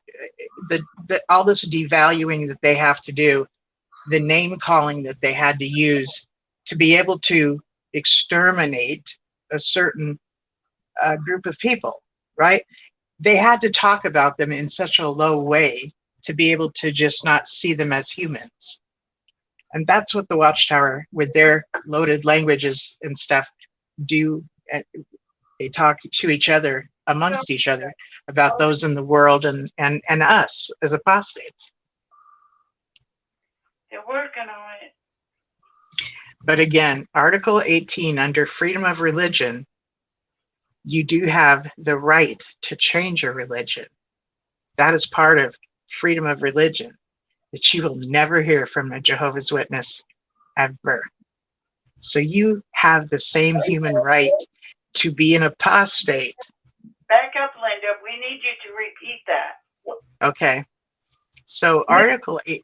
Comment on it. Go ahead. So Article 18 from the Universal Declaration of Human Rights which can be found online. You can just look up Universal Declaration of Human Rights. Article 18 is the human right that stands for freedom of religion. The Watchtower goes to court all the time with this one. They have all this, human rights stuff that works for them. But the average Jehovah's Witness doesn't realize is when you finally look at what Article 18 says, it not only says that you get to, practice a belief system or a religion, but it also says that you have the right to change your religion. That's part of Article 18. So you have the human right to be an apostate, is what I'm saying. That should not be something punishable. To me, they shouldn't go to court and get all these rights and then turn around and treat their members like that. It's just crap, if that makes sense. That's loaded. Yeah. Very heavy. Yes. Go ahead, Ann. Oh, thank you. Linda, thank you so much for bringing that out. I believe it was the July, either Awake or Watchtower. Don't remember what the date was, but it was July 2009. It was on the front page, I believe, of either the Watchtower or the Awake, all about freedom of the religion, the right to leave the religion you were raised in without. Oh, wow. Wow. Okay. On the front. You know how I know? Because I was out walking my dog and ran into some witnesses on the street. All of them ignored me, but this nice young brother came up to me because I stood there staring at him. And he walked up to me and he asked me how I was doing and said what they were doing in the neighborhood. And he presented I don't know if it was the Awake or Watchtower. And I remember staring at it and I almost started laughing. Right. And I do remember July 2009. I don't know if you guys can find it on jwfacts.com, but that is one of the best sites I've ever found when I'm trying to find a particular article. And as close as I can, I try to remember the month and the year. But it was all about, and they gave this example of, say, I think a young woman raised in the Hindu religion, Mm-hmm. and talking about how she had found the truth, and her family wanted to shun her, and they were talking about your conscience before God, and you have the right to exercise your conscience before God. And I'm thinking, like hell you do, not if you're on the Watchtower. That's right. Thank you for bringing that up. That's exactly where it took me, Anne Maria. I was like, I'm just, I'm sitting here at my laptop and I are, best friends. And that's exactly what to her story. Mm-hmm. And isn't it a fact that if somebody's going to get baptized, they're asked if they were ever a member of any other religion, and if they say yes, they tell these people to go disassociate themselves from that religion before they can get baptized into this one. Now, I always wanted to ask my mom. My entire family is all Catholic. Her cousin that she was very close to growing up became a priest, and we loved him. We all called him Father Teddy because he was a delightful priest. And my mom, even as a Jehovah's Witness, called him Father Teddy out of pure habit. But the thing is, out of all of our family, all of my grandparents' family, and on both sides, everybody's Catholic, my mother decided to disavow the Catholic religion. And every single time we had any kind of family get together, all my mom did was spout Watchtower rhetoric, trying to quote unquote witness to her relatives. And I've always wanted to ask my Mom, do you remember how everybody treated you? Not only did you disrupt normal family relationships, but everybody politely listened to you, and you just kept witnessing and witnessing. Nobody ever tried to shut you up. They thought she was crazy, but they accepted her because she was their family. No, no, she really wasn't. But most of them would be. You're so right, Nancy. But the thing is, I always wanted to go back and ask my mother, how would you feel, or would you feel that your family and the Catholic Church would have the right to kick you out, and for that church to tell your family that you are now a wicked servant of Satan because you have left the Catholic Church? Like, whoa, you have the right to follow your conscience before God, to follow this religion in the Watchtower that you think in your heart is the truth. You feel you have that right, but somebody else doesn't have that right to leave the Watchtower. Oh no, you have the right, but nobody else does. This Watchtower not only talks out of both sides of their mouth, but they teach their members that are loyal to the Watchtower to talk out of both sides of their mouth, because they preach love, and their love is all conditional. They preach freedom, but it's only freedom within the context of the Watchtower, what's allowed and what's not. They preach that they have the truth when they're nothing but lies, twisted truth, discarded truth, recycled truth, present truth, and whatever. I mean, they are so hypocritical. And then they talk about lying like it's theocratic warfare. Did you ever hear about the little kid that was lying to his parents and he finally got caught? He says, "But why are you mad at me? It's just theocratic warfare."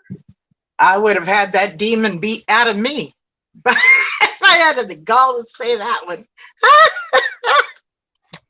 That's hilarious. Point when it's rules for them, but you can't use it. It's like the governing body, their excuse, oh, we're just imperfect men. We're not inspired. We're just doing the best we can. Yeah, well, if you get caught smoking or whatever, can you tell the committee, oh, I'm just an imperfect man, I'm doing the best I can? Thank you. I'm so glad you made that comparison, because that does not work in a judicial committee setting at all.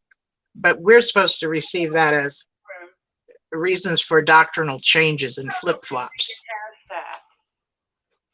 Oh, can you start over again, Mia? I didn't hear you. I say, what other religion has the back room? We all know what that means. Yeah, right. And we shudder just to hear that phrase. I got sick to my stomach right now when you said that. I know. Mm-hmm. What other religion does, though. Yeah, They all have their different things, and I think when I think of someone that's put, disfellowshipped, and they're having to sit at the back of the hall, I see that as a form of public humiliation, for months upon months. And I used to call Linda. Yes. I gotta tell you, I had been, referred numerous times. And I hadn't even done anything wrong. But when you hear the back room, you know exactly where that's going to lead. Yep. I wish that somebody would call in and tell us your backroom story. Yeah. Does anybody have a story they want to share with us? Maybe they might have experienced with some elders back in the day when you've been called into the quote unquote back room. Back room. Anybody else doesn't call it, I will. Second ministry school room. Where the sisters nurse. What did you say, Anne Marie? No, I'm just saying if somebody else doesn't want to jump in, because I hate to be rude. I'm trying to work on not interrupting people. But okay. if somebody wants to share their backroom story, I'll share mine. Knock yourself out. The phone number is 727-731-6701.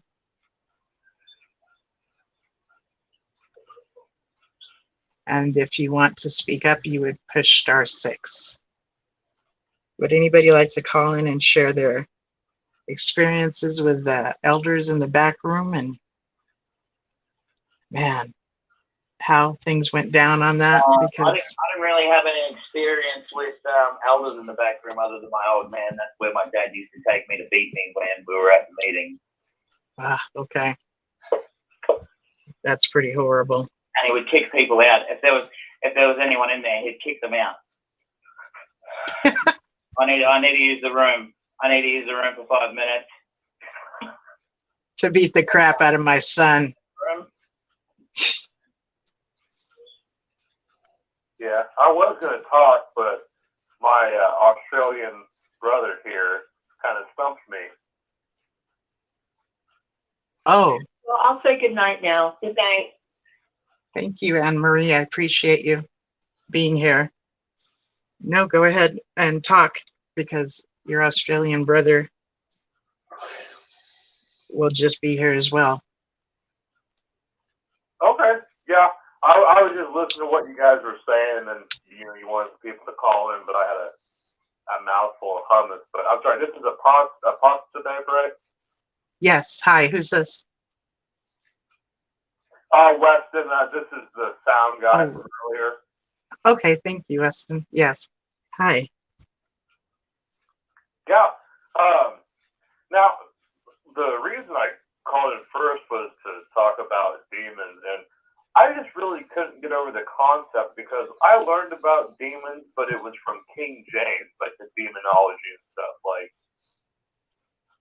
it just kind of seems that, like, I don't know, that people, well, I can tell you that people use religion to basically be extremely toxic.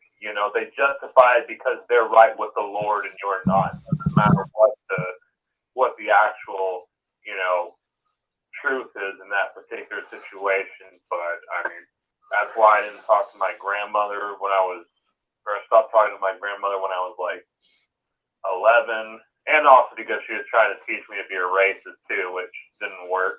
But Isn't that weird?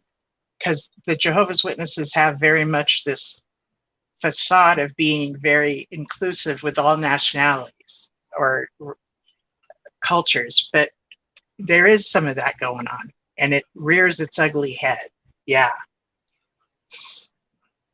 oh yeah, she wasn't even Jehovah's Witnesses. I'm just talking about predatory people in general, because I mean, let's call it spade. These people are predatory manipulators. They want everyone around their finger, and that's just what they are. A lion hunting through the grass, or an elder, walking up to a playground. I mean, take whatever one you want. Yeah, or an elder telling you not to play video games. The elders would tell kids not to play video games. Is that what I heard you say?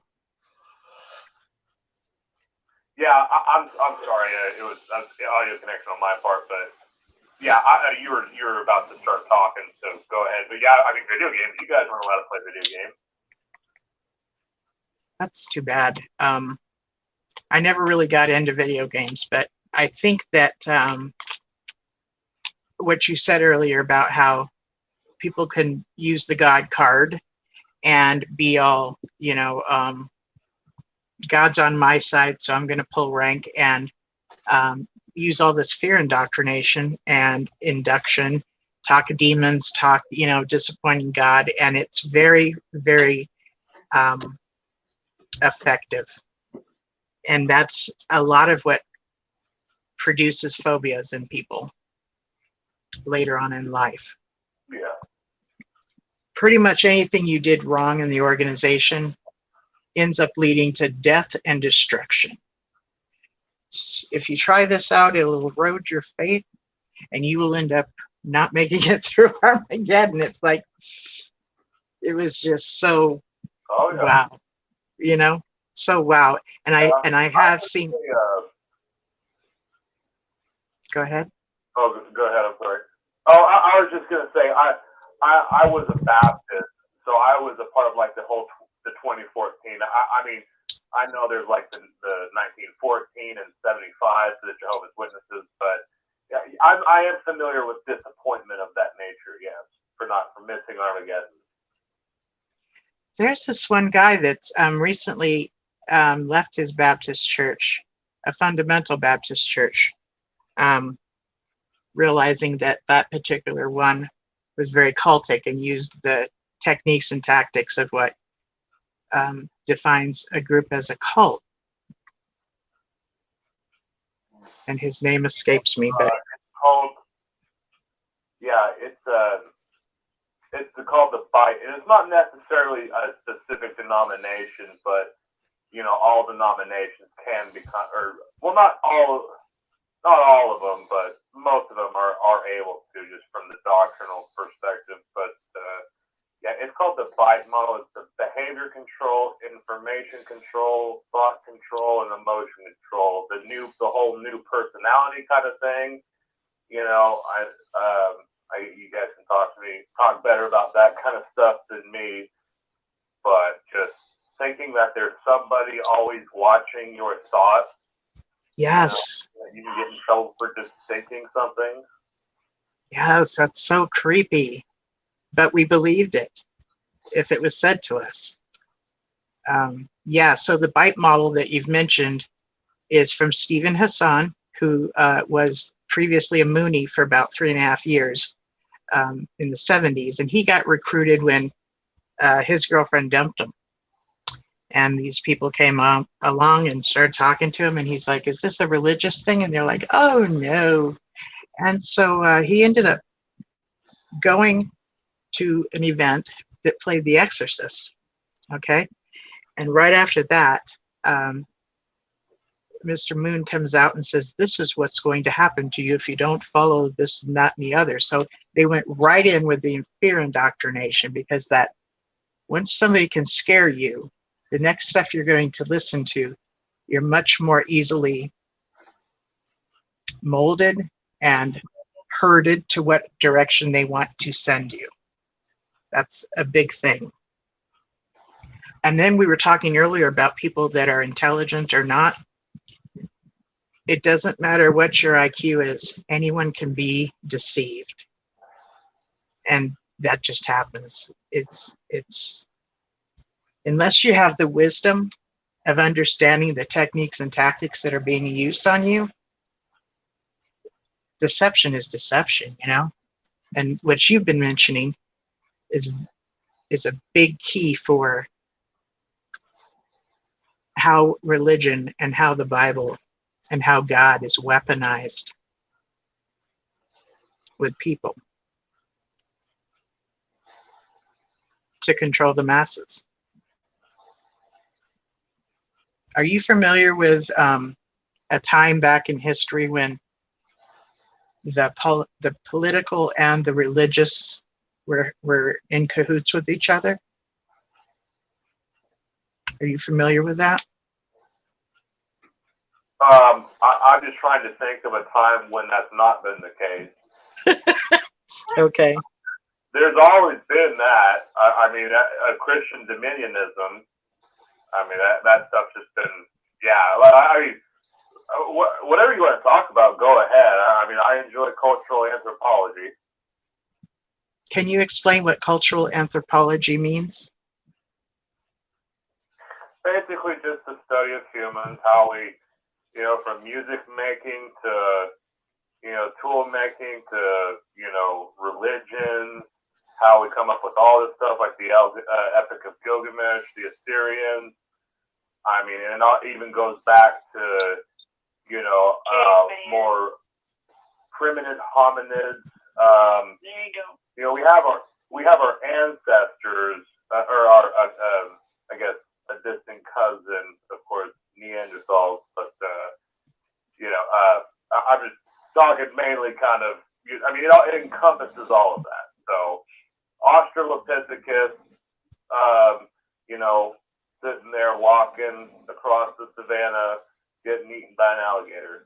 It's a big subject. Okay. Oh, it sounds so fascinating.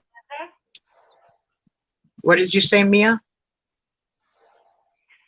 I'm just, what he says, it goes, where do you start history? Is it with Adam and Eve, or is it the caveman?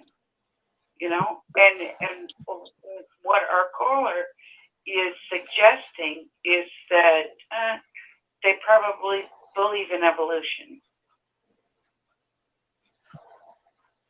Okay. Yeah. So You I get history wherever you want. I mean, if I'm talking with a Hindu, I know where to begin with history. I mean, I'm not really interested in Hinduism.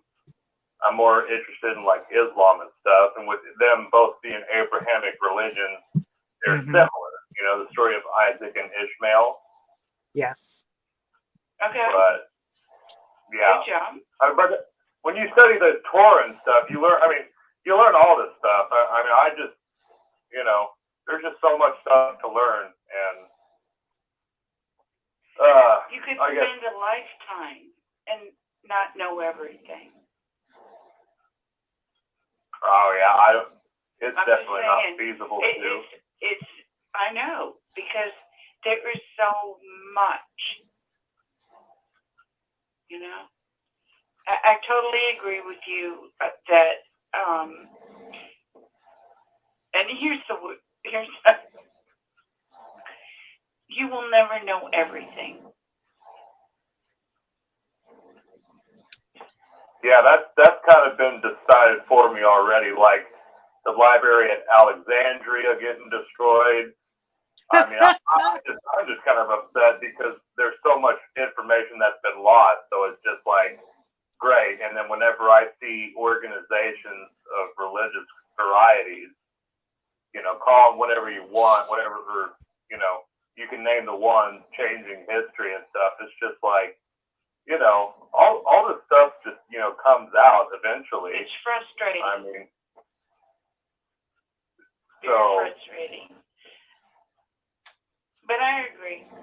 I mean, I came up in a generation that we used to have the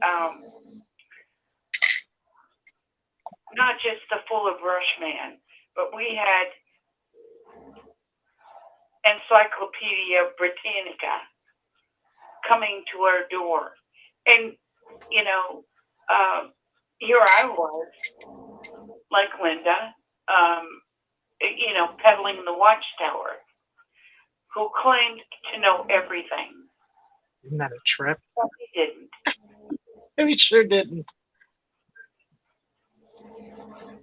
yeah. Nope.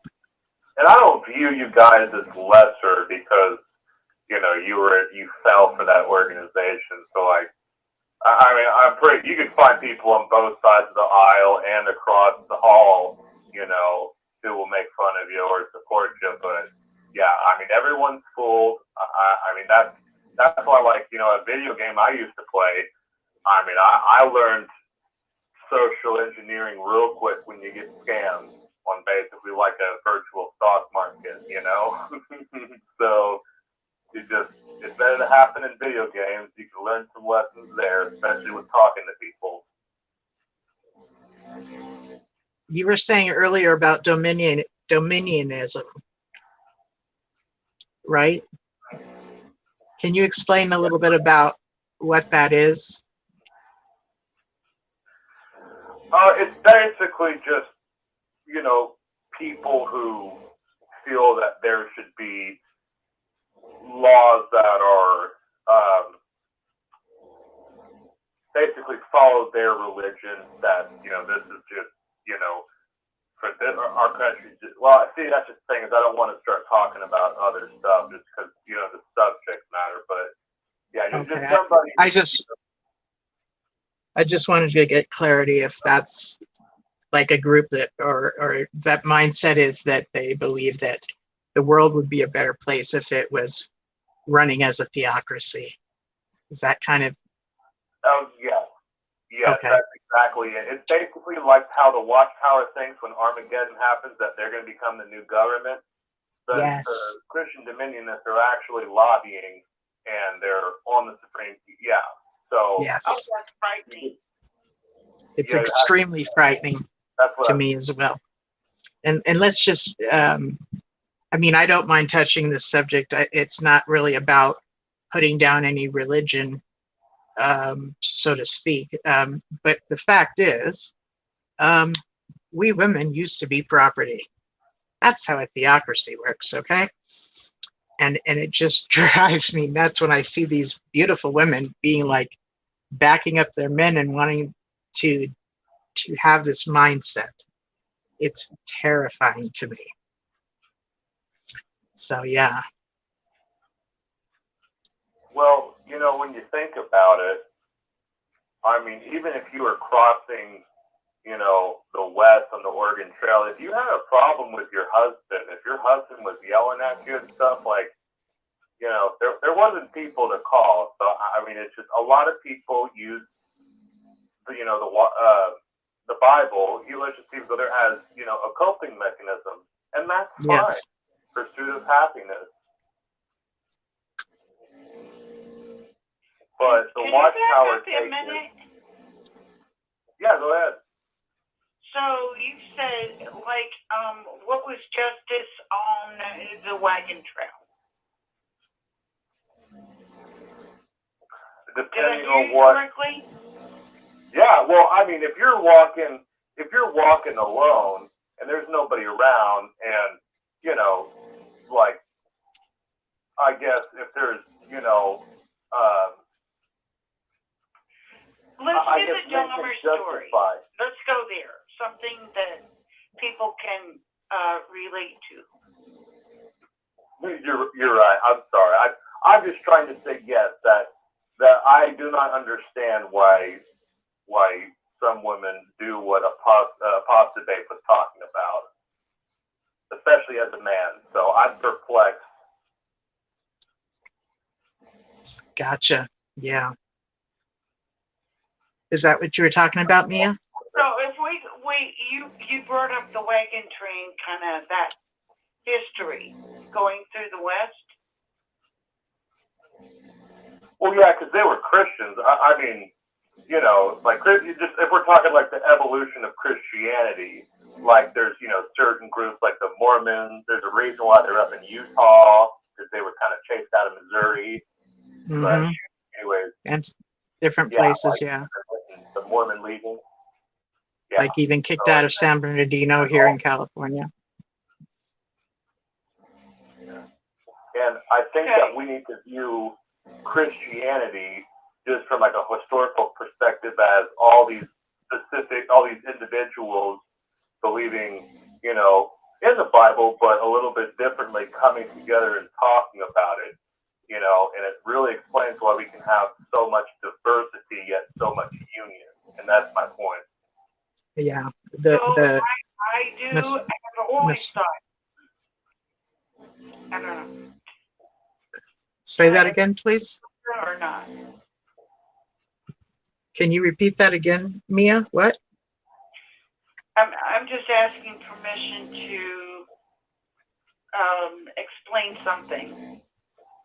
I have always thought that there was a connection between Bethel and John Smith. Huh.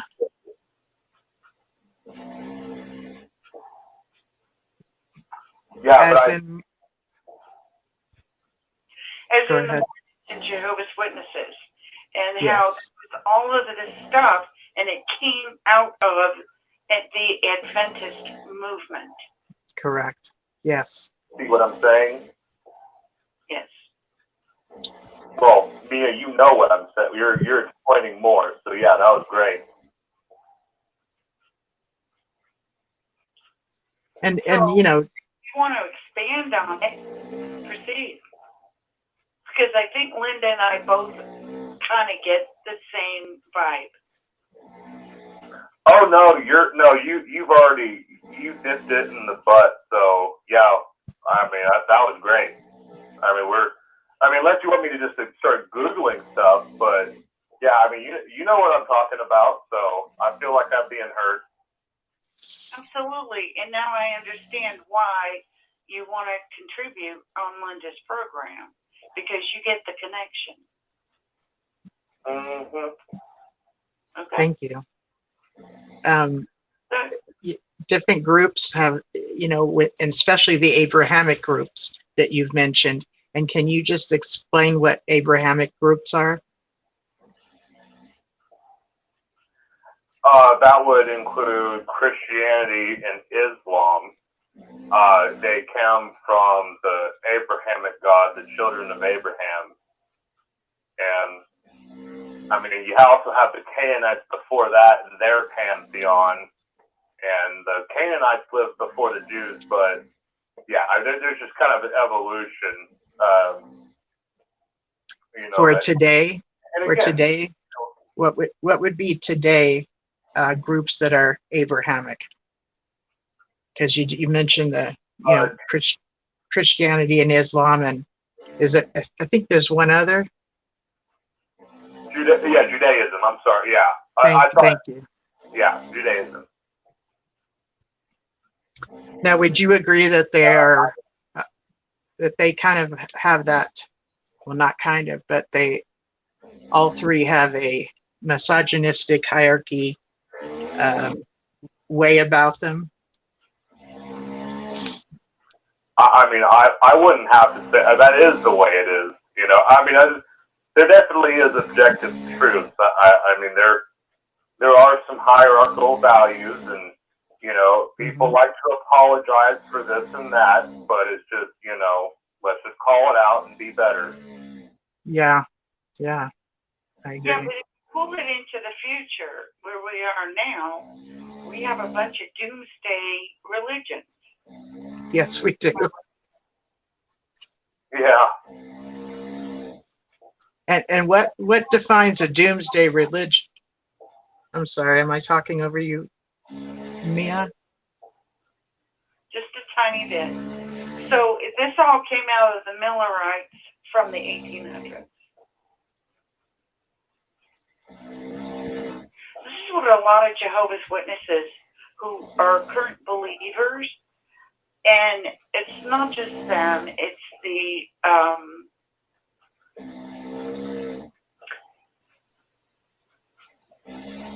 Adventists and those people. Everybody is like waiting for Armageddon to occur. Yeah.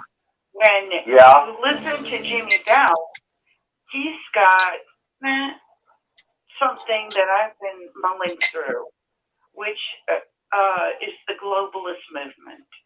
So, who's behind all this?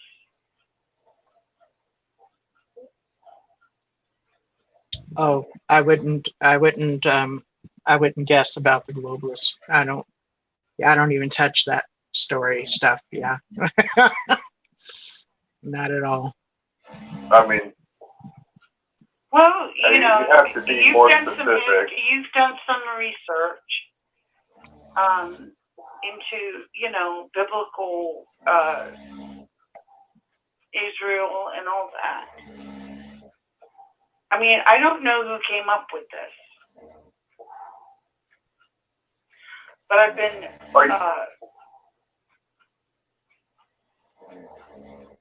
Go ahead. I know. I just have a clarifying question here. Are you trying to imply like that there's people out there like controlling what people believe, and that's what you mean by globalist, or? Yes. Okay. That's what I was getting. I'm sorry. And if I interrupt you, it's probably because of my connection. So, don't get too offended or anything. But yeah, I live kind of out in the country. But yeah, I don't really think. I think generally people are good-hearted, but you do have the Charles Tate Russell and the Joseph Smith that really ruined it. And I mean, we're talking about toxic masculinity and the patriarchal. I mean, Joseph Smith had spiritual wives, and the common Mormon apologetic is, he didn't sleep with all of them, and it's just like, well, if you have a bunch of wives, you wouldn't need to, like, it comes to a point to where it's redundant,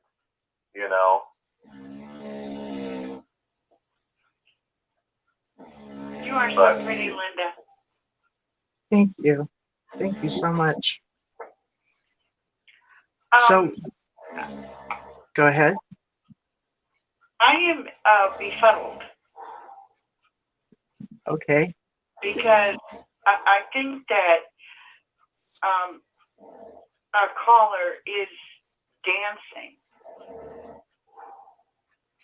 around a No, topic I'm laying that I down. really want to hit on. I'm laying down, but I mean, I like talking about anything, really. So, well, not everything, but I'll let you know if I'm uncomfortable. Okay, but so the globalist thing is, that's out of your league? You're not there. Well, I mean, it's not out of my league. I mean, what are we talking about here? Like, are we talking about like the Catholic Church, or? I think we are considering that our government is really screwed up. Globally, we are very screwed up. And what happened here over... I know the FBI is going to probably be at my door tomorrow. That would be bad. That would be very bad. It would be very bad. Welcome, for the love of truth. Welcome. I want them to stick on the Watchtower, because what we hit on tonight was that whatever's been going on with these culty religions has not been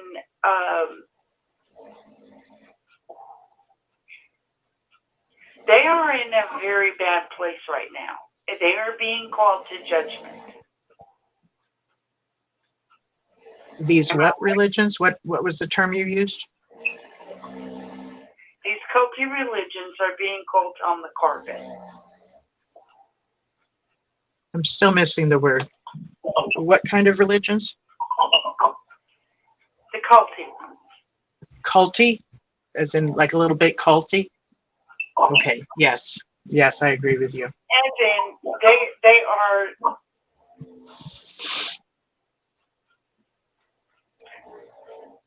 are evil, disturbing, nasty, taking advantage of people.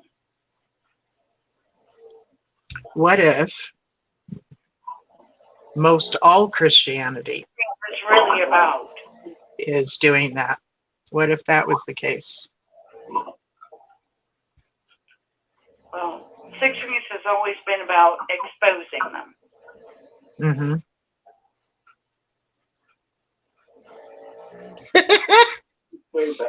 Bob Roberts in the chat just went, I'm a little bit culty and she's a little bit rock and roll. This is so Donnie and Marie Osmond. That was hilarious.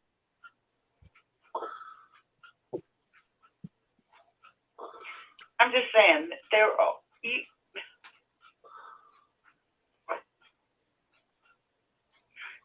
these are very bad people. I agree. What Marcus was exposing. Oh, I'll have to check that out. You do? I said I'll have to check that out. Okay, what Marcus said is that Jehovah's Witnesses at Bethel have been sex trafficking. This would not surprise me at all.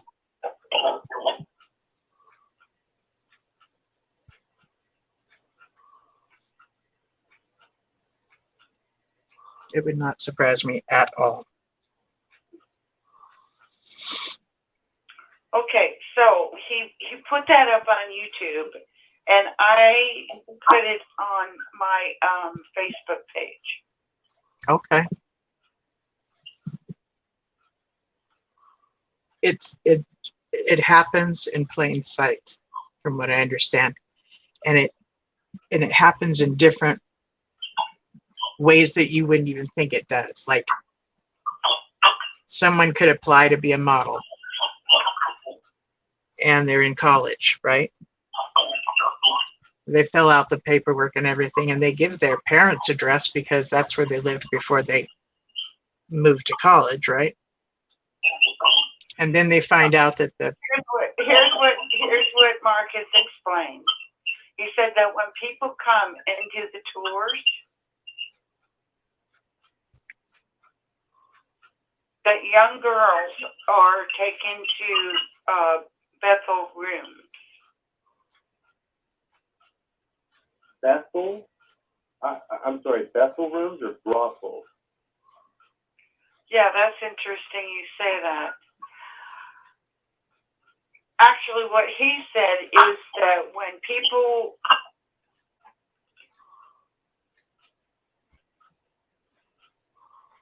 are we being screened or something because there's a problem? what is the problem?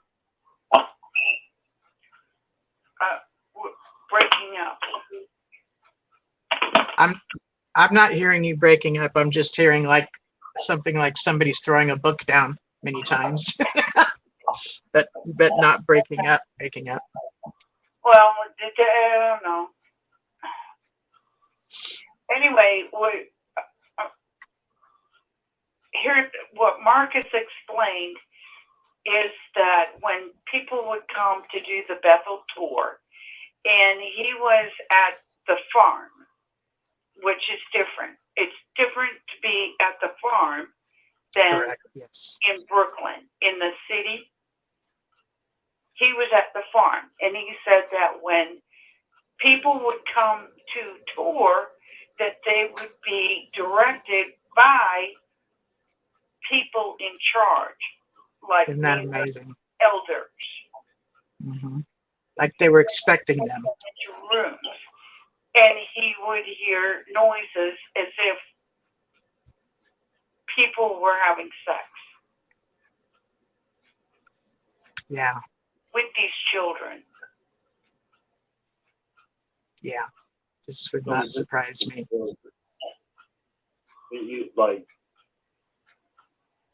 He was a witness to this. Oh, okay. Marcus Vaughn has his own YouTube channel, and he was once at Bethel, so he's considered a Bethelite. And Bethel is headquarters, and we were all trained that the closest place to God is to go to Bethel and serve there, and he did. And there was a couple of locations that are all considered Bethel, and he was at one of them, which is the farm. And now he's talking about, so now I haven't seen the video yet, so he'll talk about different subjects, things that happened when he was there doing the service where he took a vow of poverty. Are you familiar with headquarters or Bethel at all? Yes, the actual with the lake. Yes. Yeah. Hello, JW Suicide. She came in for a quick hello. Good to see you, beautiful.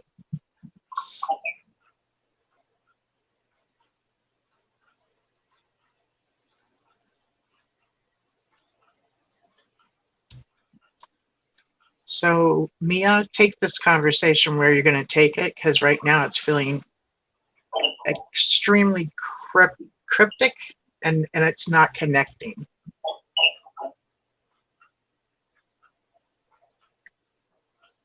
Yeah, I'm waiting. My phone, I'm sorry, whenever I hear you guys talking, it sounds like both you guys are talking at the same time. So, yeah, keep going. I know about Bethel. Okay. So I just wanted to explain who Marcus Vaughn was, and that's who she was talking about. Yeah, could you type his name in chat, and I'll do my research. Marcus Vaughn. Can somebody who's in chat, Gail, would you pretty please put write down Marcus Vaughn's name in chat? His last name is like, I want to say it sounds like it's and I think. Yeah, I found it. Never mind. I'm Okay. sorry. That just. Thank you, JW Suicides. And Gail, thank you. Yeah, VAUGHN, Marcus Vaughn. So he's like light on the phone. So I'm sorry, Linda. I'm not on the YouTube. I am right. on, but I'm on the television. So Okay. sounds weird. It does, doesn't it? So Marcus Vaughn's has really unique subjects that he'll bring up, and a lot of times he brings things up, and it challenges us to think in a manner that we might not have thought of yet. Very, I've noticed since the killing of Floyd, Marcus Vaughn has mentioned times in his experience that he has experienced racism. But before that, I never heard him speak in that way. And I think that's good. I think that's very good because it needs to be known. JW Suicide says, Marcus was a faithful Bethelite in good standing throughout, abominably without support. You know, you're right, JW Suicides, and I think if I'm remembering correctly, he reported a few things that were being done that were on the side of racist that was happening at Bethel. I don't know if it was happening directly to him or if he was seeing it happening to somebody else, but he took it to authorities there because that's what you're supposed to do, right? And it wasn't long after that, if my memory serves me well, that they had to get rid of they had to get rid of him, you know? And to me, what that says is that his eyes are open too much. He sees the reality of things, and if he does see these things, he might speak about them. So we must silence him. I remember he was talking about when he was going to be able to, when he was expected to leave. They talked to him about how you got to leave, blah, blah, blah, blah, blah. He's thinking he has a day or so to get things together. That afternoon, they're like, where's your car? They're just packing his stuff out of the room into his car. And he's still expecting another meeting to happen before he would leave.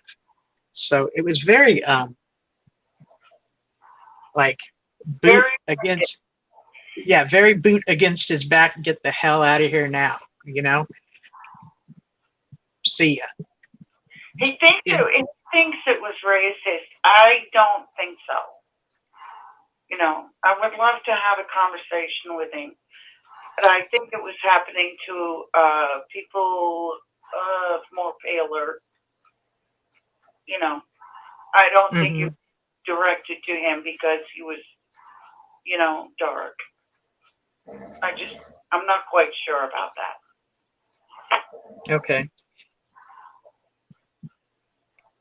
He took it as racist. He was at the farm. He was, and I think he was disappointed that was where he was placed. I think he thought he was going to go to New York, to Brooklyn, but they were dividing everything up at that point. JW Suicide says he had to beg them for weeks and weeks for a job reference. You know what? This is something I've never even thought They did that to everybody. Watchtower would even do.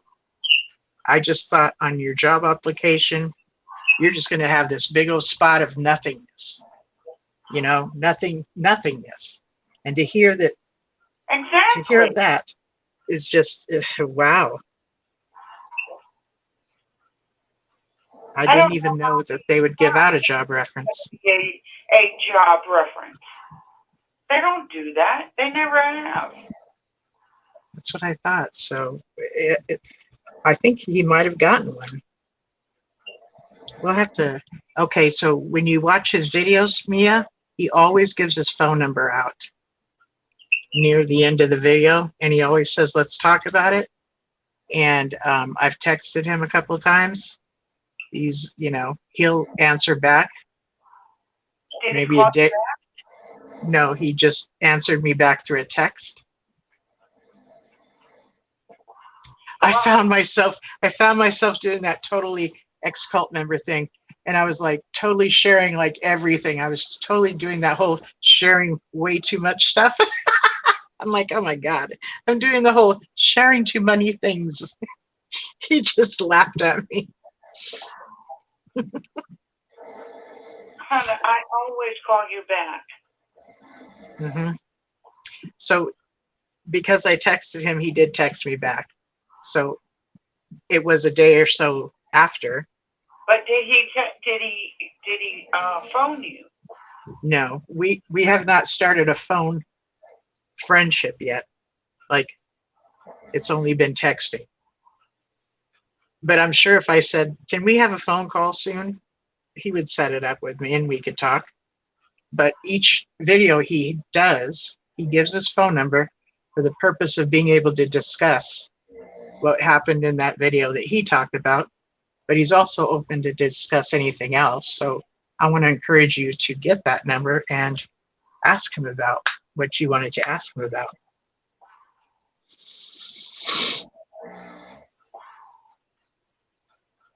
Yeah, that sounds like a plan to me.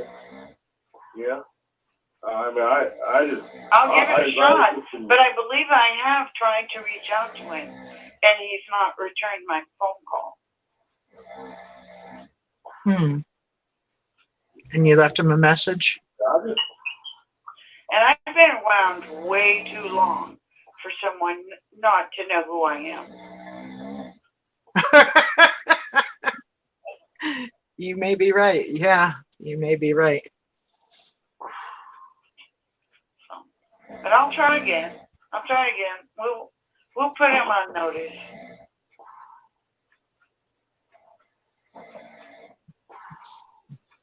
I thought he had come on Rick's program at some point.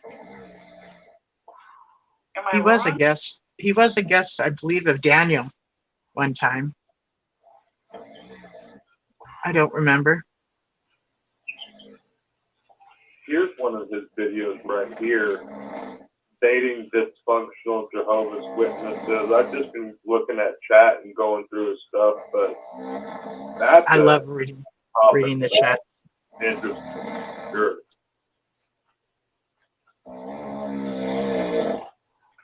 Wow. Very well animated. I'll give him that. Yeah, he's really grown into his own style. Yeah. Well, no, like, how do you guys date? Like, I mean, how did you guys, like, was it all through the Kingdom Hall, or did your parents set it up? Both? That is crazy. We had to be chaperoned. Right. Remember that, Linda? Is that what he's asking? How did we date? Yeah, how did we get hooked up? Yeah, I passed that up and just went for a worldly guy, which got me promptly kicked out. Yep, kicked out. Yeah, kicked out of. I was talking like specifically like if you know, like one of you guys actually like had married. Like I know about the chaperoning and stuff. I've followed somebody else who's been to fellowship, but yeah, it's just I don't know. It'd be kind of interesting just what. I don't know. It's always interesting talking about religion with people with your girlfriend or boyfriend, but the cult, especially Jehovah's Witnesses. I mean, I don't know, Mia. Do you have a story? Well, I can kind of tell you how I got hooked up and married, and it was very uncomfortable. Here's my husband had been disfellowshipped, because he was, he, how do I say this? I was 100% virgin. He was not. The young lady in his life got let off the hook, but he was put on what they called probation for almost a year. Yeah, I don't know what noise. You guys, I'm sorry, Mia, but do you guys hear the noise now? Like I don't think there's if it's a dog snoring, there's one near me, but sorry. It seems like the snoring has stopped momentarily. Okay, but is it back now? No, I don't hear it. I'm here and I'm talking. And thank you. No, I was trying to explain what happened to me. Give me just a second here. I'm sorry, there was an audio problem again. Yeah, keep going. Okay. Plastic surgery, Beth asked if I ever modeled. No, I haven't, but thank you. Go ahead, Mia. I'm here. And you were telling your story? Right. Continue. Well, my husband had been put on probation for almost a year. And so we were not allowed to date.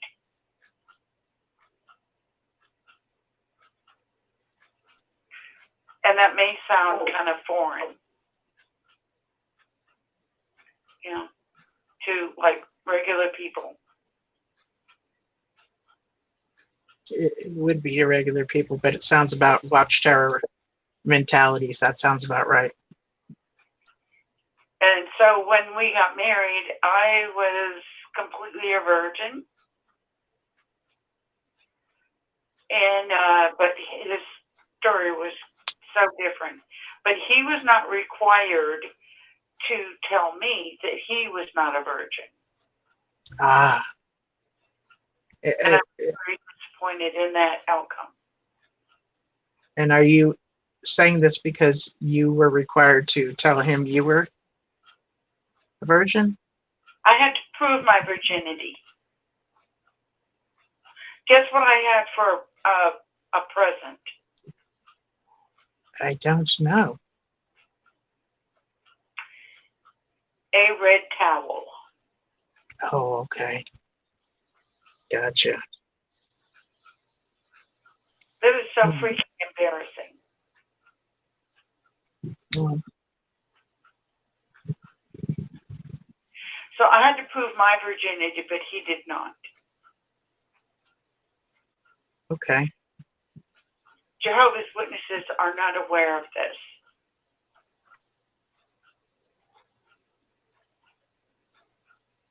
I don't know if anybody else had to go through that.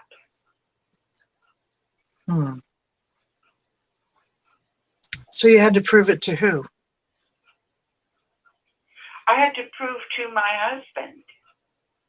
Okay. You understand about the hymen? I do, yes. Uh-huh.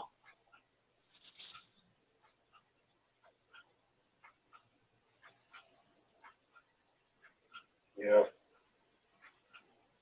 I have a question real quick for the audience. JW Suicides said that she used to model, did you say coffins? I used to model coffins. This is what JW Suicide says. What does this mean? Please help me out with this.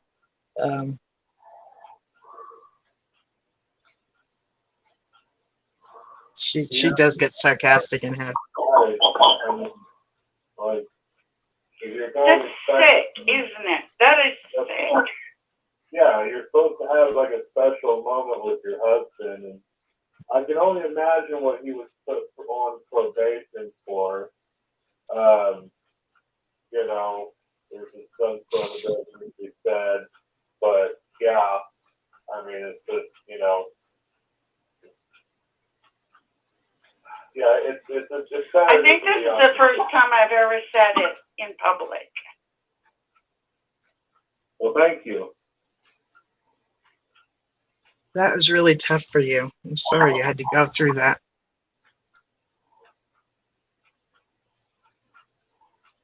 But you're right, the men don't have to prove that, and how would they?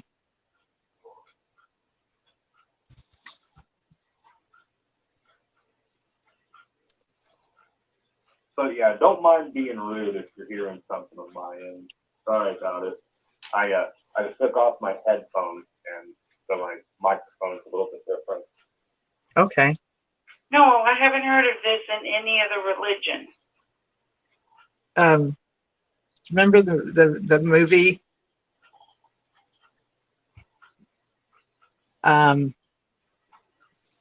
Fiddler on the Roof? Didn't they collect the sheet after a married couple? Yes, you're right. Mia, I would like to correct you. It's like in Islam, and I guess, you know, the other Abraham. They kind of have that ritual. Well, if you don't bleed, it's like, you know, I mean, you could just be, you know, like, oh, he's not worthwhile, and yeah, and just taking care of it. Technically stoned, but you know, they didn't really understand. Like they wouldn't be. They would gotta be barbarians. So it's just like, of course it's going to bleed, you know. But yeah, it's very common. I mean, I don't understand the difference that it makes. I mean, realistically, but you know, 1 or 2 or 3, but you know, if you have a special relationship with somebody and like you were lied to, then you know, I mean, I can hear it in your voice, Mia, so I can tell it definitely affects you for sure. Just being lied to like that.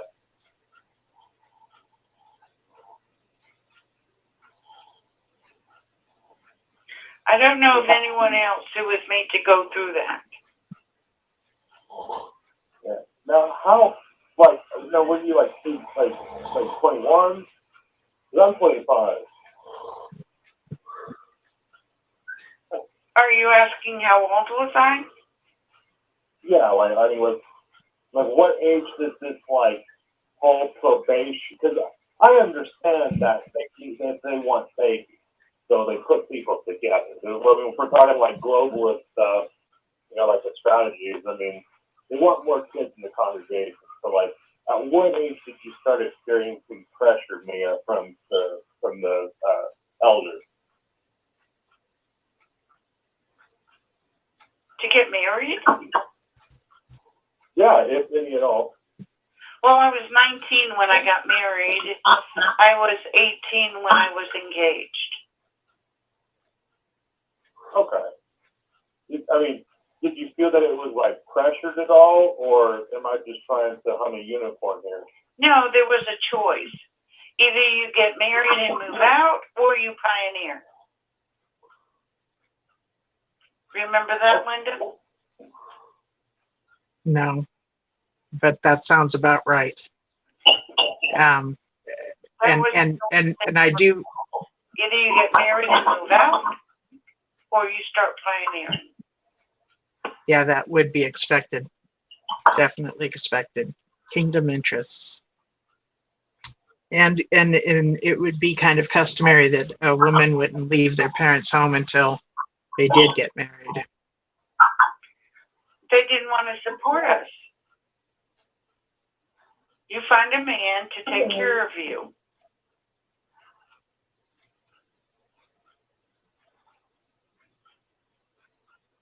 Yeah, well, it was, if we're going back to like the Abrahamic stuff, it's also more of like business dealings as well, you know, like. Oh, we're going to trade you for 3 pigs. Well, that too, or if someone rapes you, you know, and you're not valuable to me anymore, I'll force you to marry them, you know, and he'll pay me. And it's just like, no, if someone does that to my daughter, it's just like, no, I'm not. They're not. She's not going with him. Doesn't matter if she's 21 or 12. I mean, that guy is going down. Linda, you're twiddling your hair. Yep.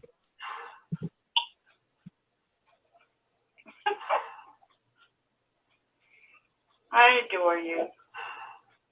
Thank you. I adore you too. You have that whole. I'm not calling you out. It's just that I got you on my big old 52-inch TV. That's so cool. Yeah. Purity culture is a big deal within Christian churches. So I don't know. I mean, do we have listeners? We've got a chat going on, which is awesome. Got 17 people in the chat. Please give this video a thumbs up, okay, listeners? And yeah, so we've got 17, which is my favorite number in the chat. I'm sorry, what? If anyone has any questions, For you? I'm happy to answer. Okay. Does anyone have any questions for Mia? Now, Mia, are you co-hosting with the Foster Babe? I mean, because I don't mind hanging out up here. I mean, I'm on other internet shows, and I'll just. I don't know. I just sort of inverted myself. Okay. No, I was not invited. I go way back with Linda and Rick. She's always welcome. Oh, okay. I just didn't know. I mean, it sounds like there's quite a bit. It's just I want to get the understanding down, but yeah, I think that commentary. I think a video needs to be done on just like personal experiences with just relationships and dating, because I mean, you guys really, I mean, not only missed out on the childhood, but like just not even on the dating experience, like going to the mall. Well, Duke Borgie has a marvelous story about that.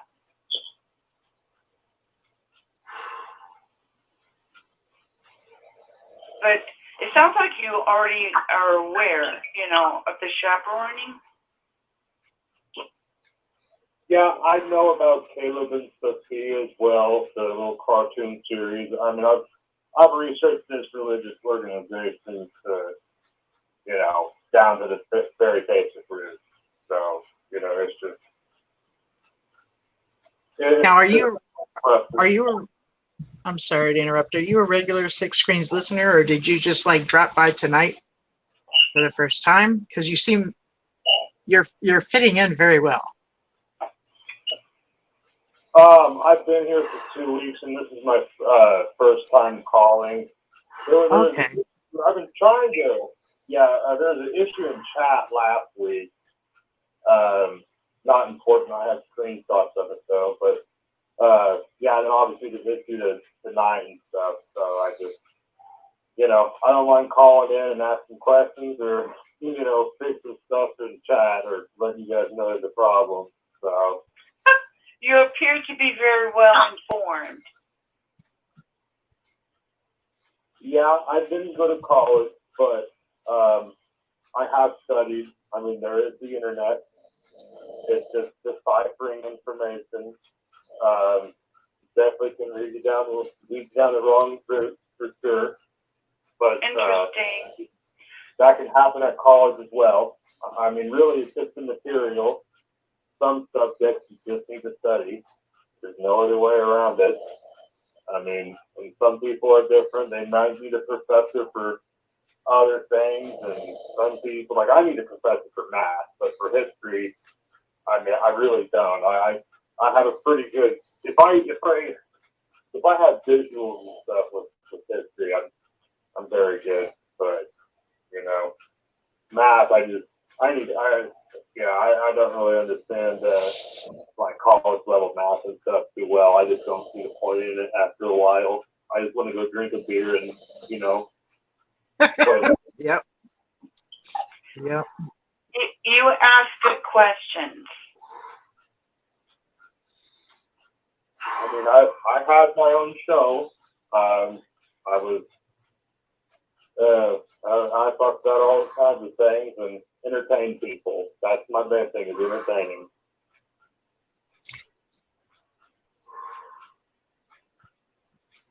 You know? Go ahead, Linda. I'll shut up.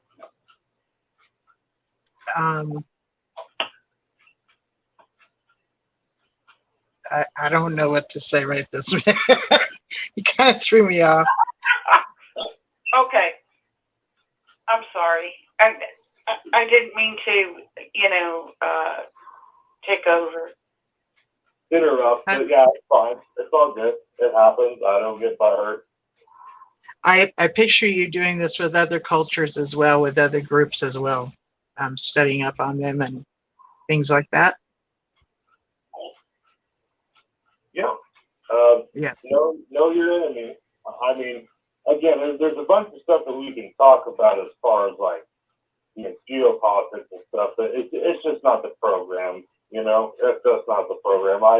There's so much to talk with the Watchtower organization.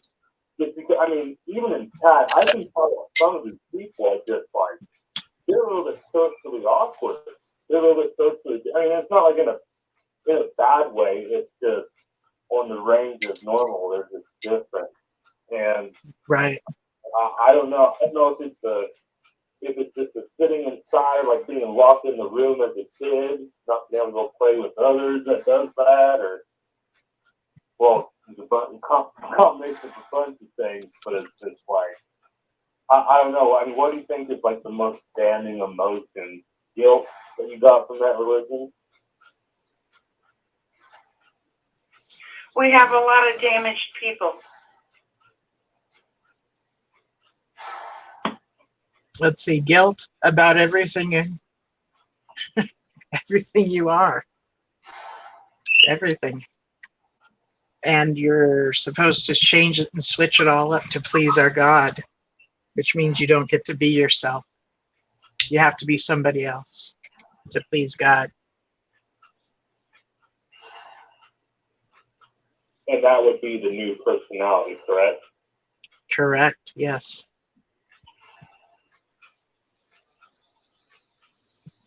Yeah. Again, I'd like to demonstrate knowledge, not just, say it. Because I mean, if I tell you that I've researched stuff and then like I have a doctorate, it's just like, but you just don't tell people. You just try to be nice. But JW Suicide said that cross-referencing with other groups can be very helpful. Ex-Mormons have really helped XJWs, and I definitely think that's true. I mean, people are just too embarrassed to talk out sometimes. Come to my Facebook group.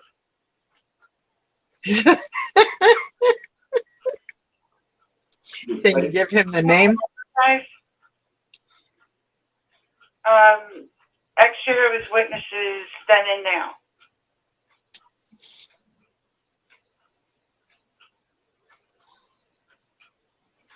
Jehovah's.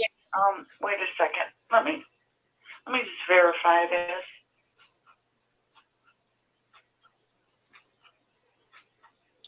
Gabby, we're all a mess. Good for you for working on it. I'm working on it too, darling. Earlier,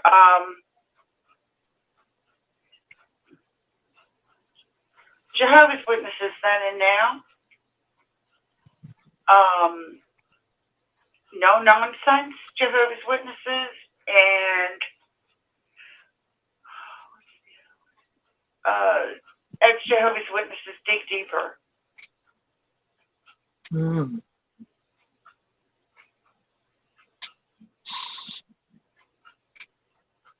And you can follow me. And Rick. Rick is 6 screens to the Watchtower, 6 screens. Follow Rick Farron and Martha Irwin.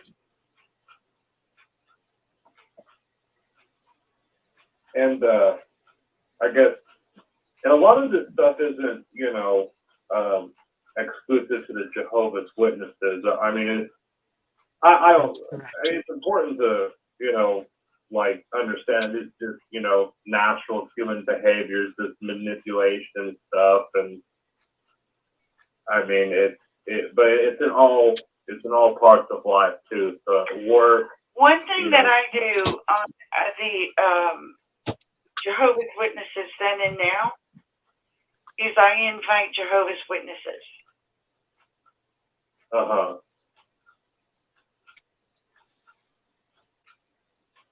They are more than welcome to, contribute content.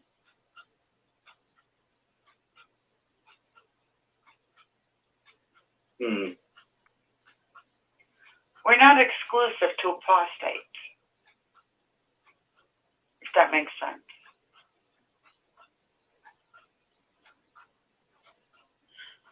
And I don't think Rick is either. I mean, as far as I can tell, he loves to talk to people like yourself who, hey, you don't even have full membership.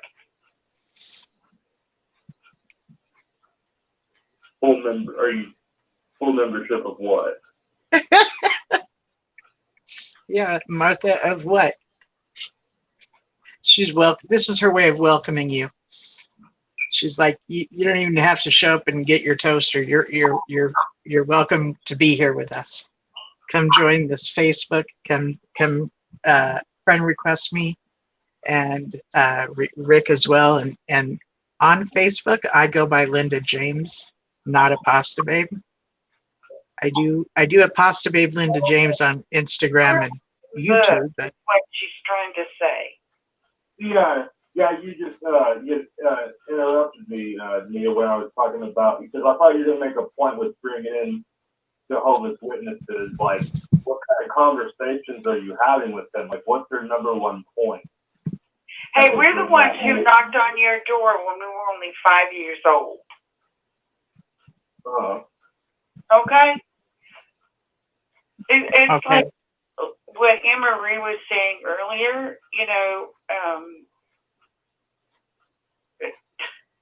we were indoctrinated to just be an open book.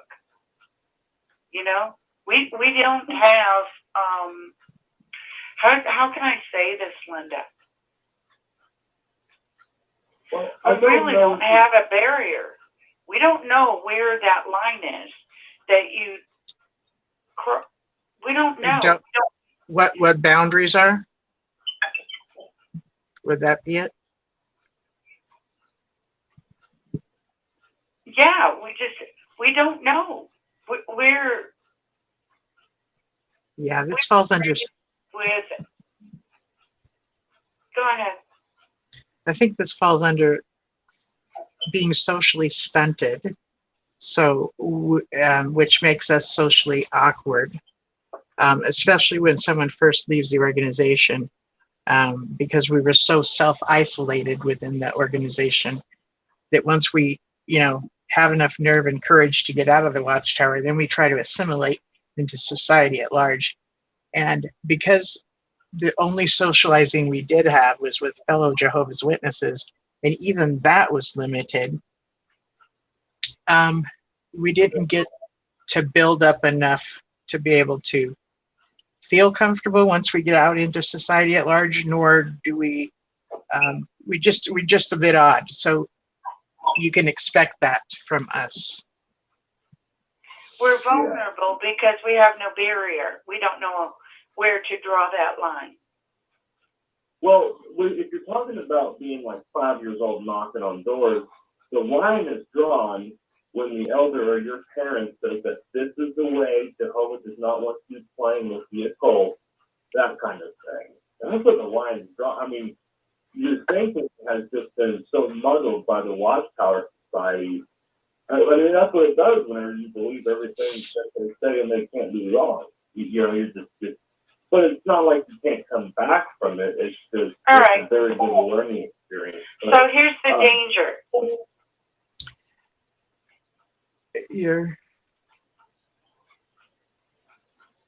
Go ahead.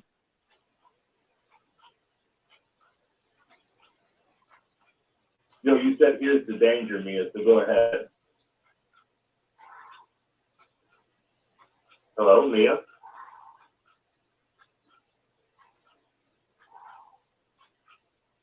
She said here's the danger, so I was going to let her talk. Yeah, hello?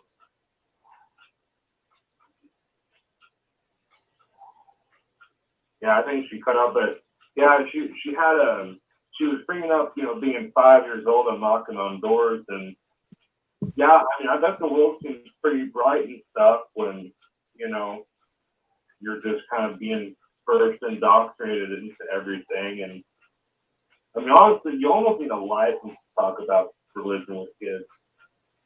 I mean, like really. I mean, what do you think about faith?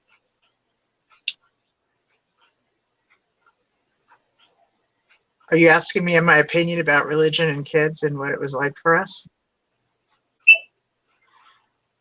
No, I was saying you almost need a license to talk to kids about religion. Oh. I don't even know. I don't understand what you're saying. Why would you need a license? I'm making a joke because these people don't understand what they get involved in cults and they teach their kids these cults and stuff. Yeah. It's like you almost need to be like double check. Like, okay, hold on, are you a Scientologist? Well, wait a second. We need to talk about L. Ron Hubbard. That kind of thing. Okay. Not like a government kind of like not it was more of a comedic relief because Mia's gone and I was hoping that she was gonna talk. But Oh, she took off? Huh. Okay. I had a phone call come through, which I just let it go through until it stopped ringing because I did not make it to where I wouldn't get phone calls during this show because I switched onto this phone right after my tablet went dead. Mia is in chat. Yeah, I see that.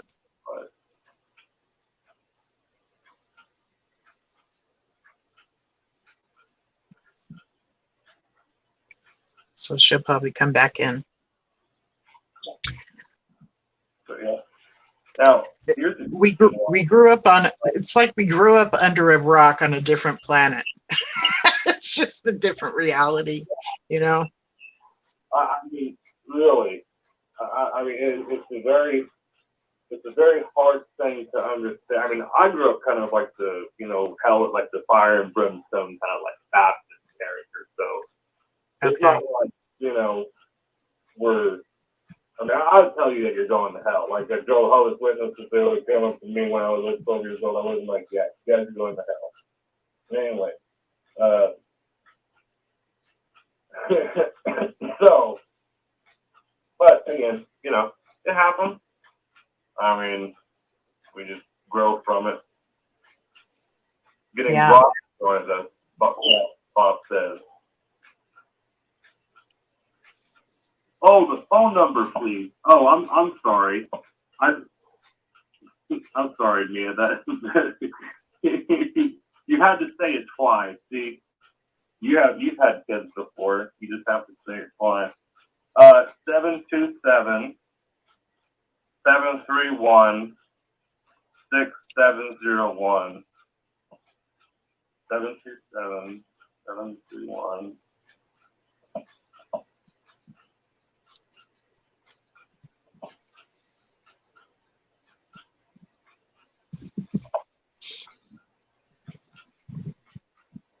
Okay.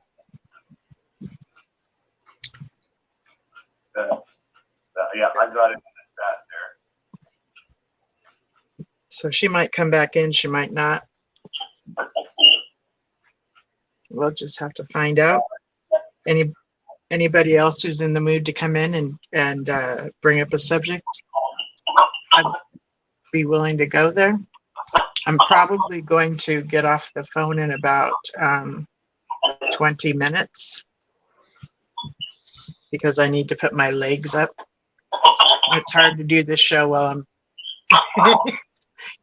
putting my legs up and on the phone and listening, but I could do it if I went to. Yeah, I could do it. I just have to lay down.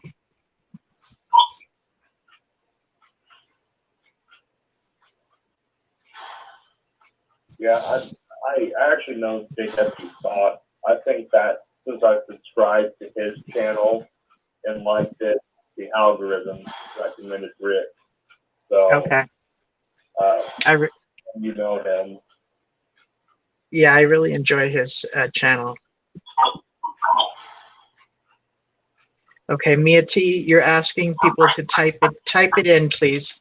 And when you say number, please, I'm assuming that you're asking for the phone number to call into the show, which has been spoken to you, and plus it did get put into this chat here on YouTube. So unless you're talking about a different number, I'm not sure what you mean. Yeah, I just don't think that it's copied in, or she can copy it if she's on her phone. But it's 727-731-6701.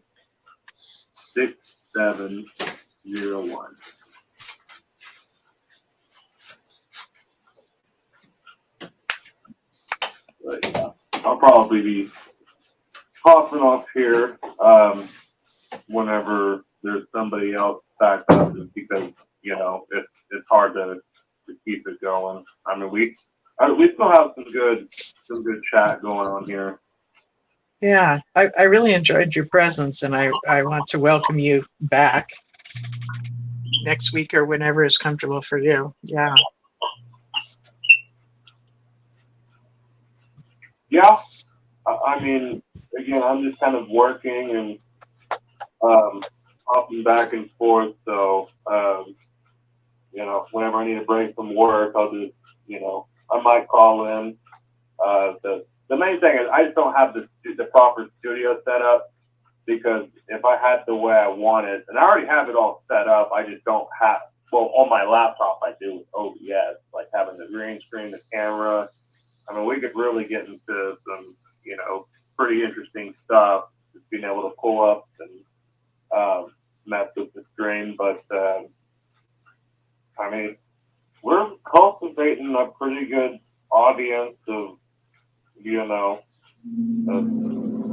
only extra JW, just people like me who had, other, experiences with other denominations that are now out. So, may I ask what do you do for work?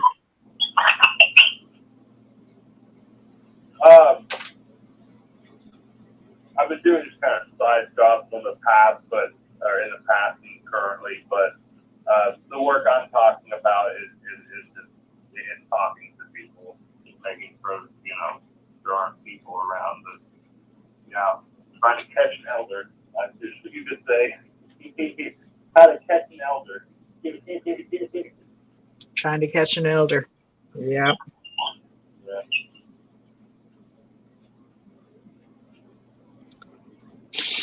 Something is a moment.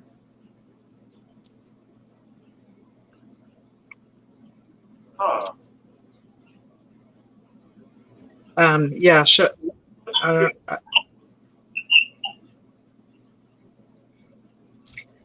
So Mia T, are you asking for the phone number to call into this show?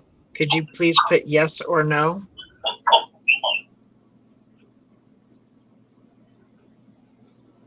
And also possibly, whenever I hear you start talking, I'm just going to stop talking. Don't worry about talking. You're the host. Okay, thank you. It happens. She says she doesn't have the code. Girlfriend, we've been through this. You don't need a code. And what you're doing is you're calling the old number. So each time we're giving you the new number, I believe you're redialing the old number, which had a code. Last time this happened, 3 hours later, you realized you were dialing the wrong number. You realized you were dialing the old number. So I'm thinking that might be happening again tonight, sweetheart.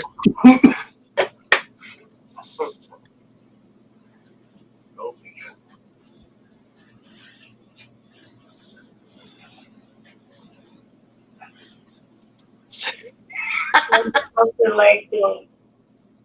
I'm sorry, what? How's your leg doing, honey? You said you needed to go soon because you need to put your leg up. I'm just been a little Yeah. confused Oh, about, thank you. Thank you, Anne-Marie.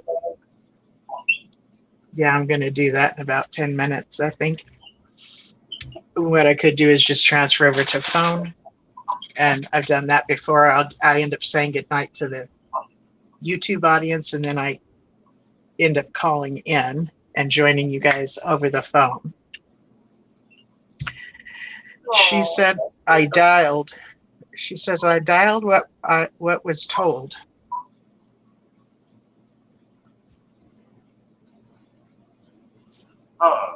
I'm so sorry, Mia. Anne-Marie, do you know the number to call into Six Screens? Yes, the phone number. The same one that was given, the 727-731-7601. You gave it out. Okay. Is there another number? 6-7 or 7-6? No, 727-731-6701. Maybe she's not hitting *6. Maybe she's hitting *1. I don't know. Okay, I heard you say 7-6, so I was like, wait a second. I wouldn't doubt it. I'm so dyslexic. I'm sorry if I did. No, it's just funny. It's not funny when you close down the whole bank because you got all the new those safe numbers screwed up.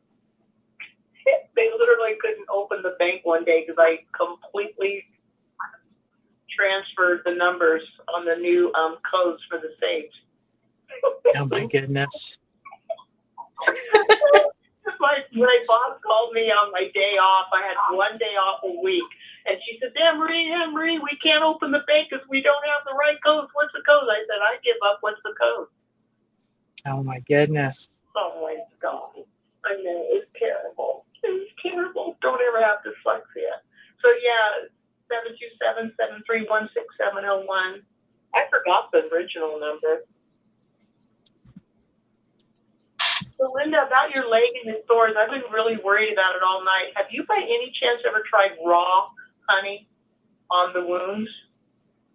No, but I have a nurse that came today and wrapped it. Mm-hmm. So I'm going to be having someone come here to my home every 2 days to Oh, thank God. Okay, I'm so glad. bandage it up for me. Yeah. Which I'm very happy about because that's the thing. I wasn't healing it. And I mean, I'm a mom. I've given my kids kisses on their boo-boos and put a little medicine on and a cute little Band-Aid and they healed, so something's definitely wrong that I have to get to the bottom of. Oh, yeah. Did they test you for diabetes? Yes. And they said it doesn't look like it's diabetes. I was wondering that same thing. Yeah. Well, that's scary. The next thing in my mind is the circulation. I don't know. I'm just glad that you're getting medical attention. I got a little bit nervous when everybody started talking about psychosomatic issues, which I'm not saying it's not real, but you know, you can have, you know, really bad physical symptoms, and it's basically anxiety or panic attack or unresolved emotional issues that your psyche or spirit is trying to get you to take care of. But on the other level, on the other side of the coin, you could also be having serious medical issues, and the symptoms are the same. So you never, ever want to like try to suck it up like we had to do as witnesses. Oh, you know, suck it up. They used to say you can't miss a meeting. Even if you're sick, you can come in on a stretcher. I couldn't believe that's what they used to say. There's no excuse. Even if you have terrible illnesses, you should still be at the meeting. So it's like we were always taught to kind of suck it up, like you're selfish or you're weak, but we have to listen to our body. And it's nice if you can, you know, go to the doctor and then they end up saying nothing's wrong. And that's nice. But what if there is something wrong? You don't know until you get it checked out. You can have minor symptoms and have something seriously wrong. You never know. So you're doing the smart thing, and I just want you to be okay, Linda, and I know we all do. Thank you so much. I appreciate your support. Sometimes when I go and get something done, I'm like, do y'all have stickers? I demand stickers. And I walk out of there with the cutest little stickers. And it just is a great reward for me when I finally get the nerve to go do that.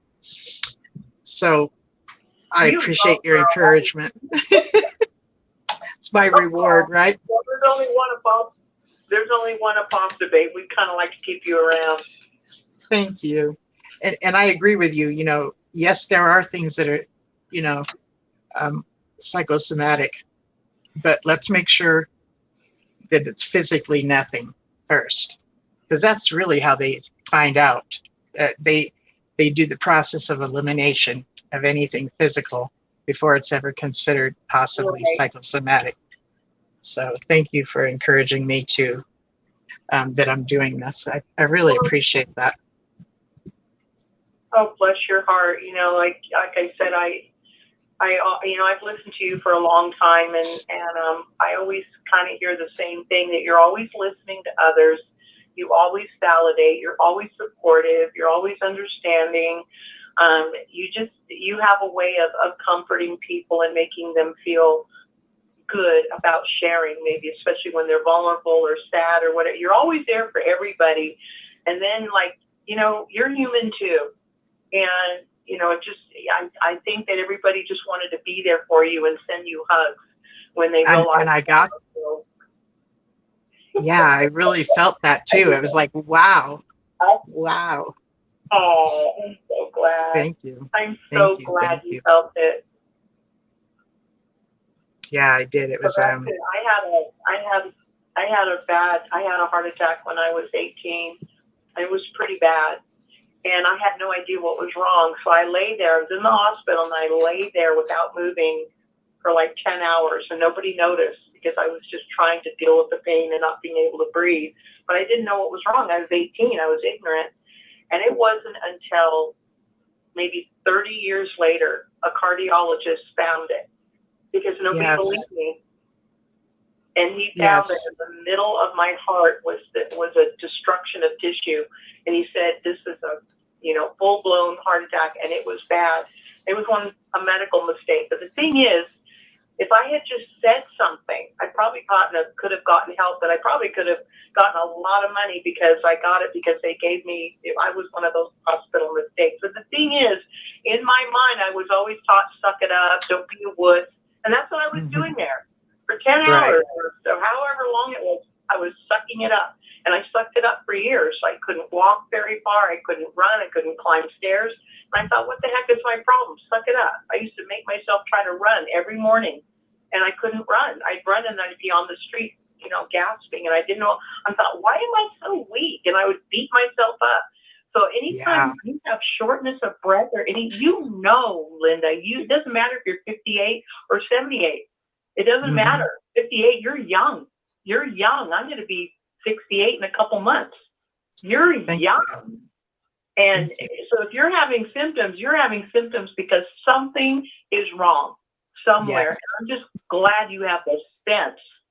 I didn't mean to go on about me. I'm just so glad that you have the sense to go get help. Take your sister. I'm so happy. I get the white coat thing. I really do. I am just taken back by all of this support. I would have never admitted it, and I ended up just blurting it out. It's like wow, thank you guys, and I can tell you guys get it, and oh, that means so much to me. So then my next appointments, that's like I'll be bringing you all with me. I've got a team that supports me. Their favorite apostate. They're like, yay, team apostate, you can do it.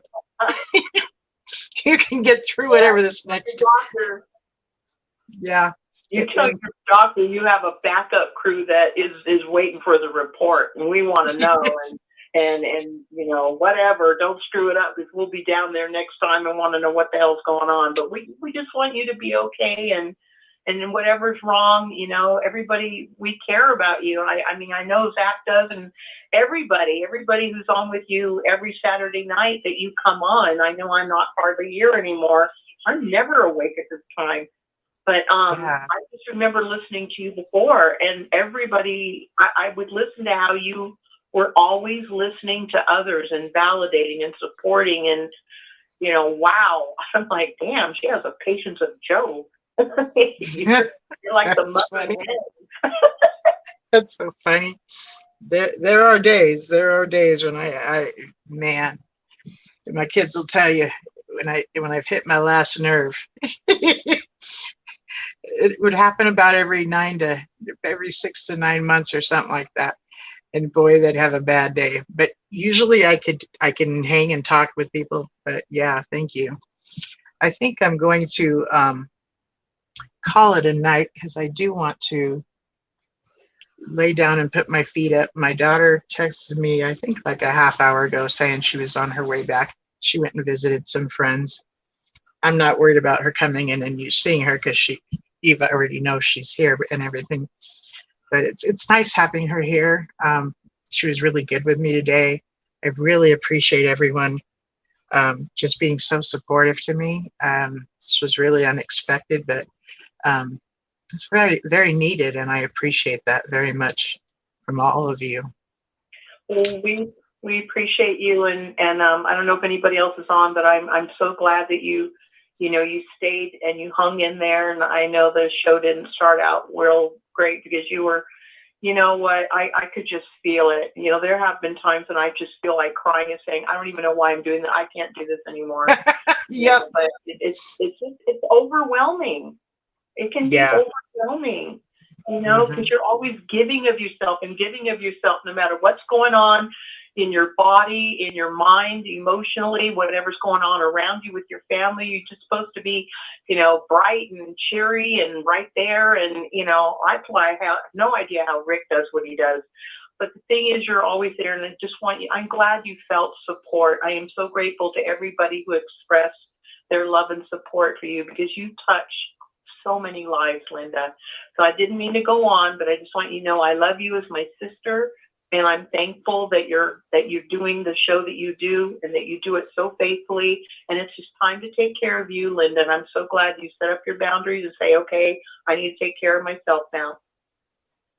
I appreciate that, because this is so sisterly bonding. Ex-cult members, we were always taught never to put ourselves first. So just the fact that you are encouraging me and supporting me and putting myself first is huge growth for both of us. So thank you so much. Thank you so much. Thank you. This is a Pastor Babe, Linda James. I'm sorry, go ahead. No, I just wish you a good night and be comfortable, enjoy your daughter, and thank you so much for being there, Linda. Thank you for your show. Thank you. I really enjoyed myself tonight. This weekend will be Halloween. And if your conscience allows yourself to take part in it, please enjoy yourself. If not, go ahead and take yourself away from it. No, don't think I shoulda, coulda, had, have to anything. If and when you're up to it, if you are, do it. If not, you don't have to. Once you leave the organization, you just take the time that you take for when you want to change things up in your life, because you are now the navigator of your life. This is Apostle Babe Linda James, your favorite apostate, and I really enjoyed tonight. I look forward to this show every single week. This is the highlight of my week. I appreciate you all, everyone that was in the chat tonight. We had a few new people show up, which is really cool. And I will catch you next weekend. And I will say good night now. Good night, all. Good night, Linda.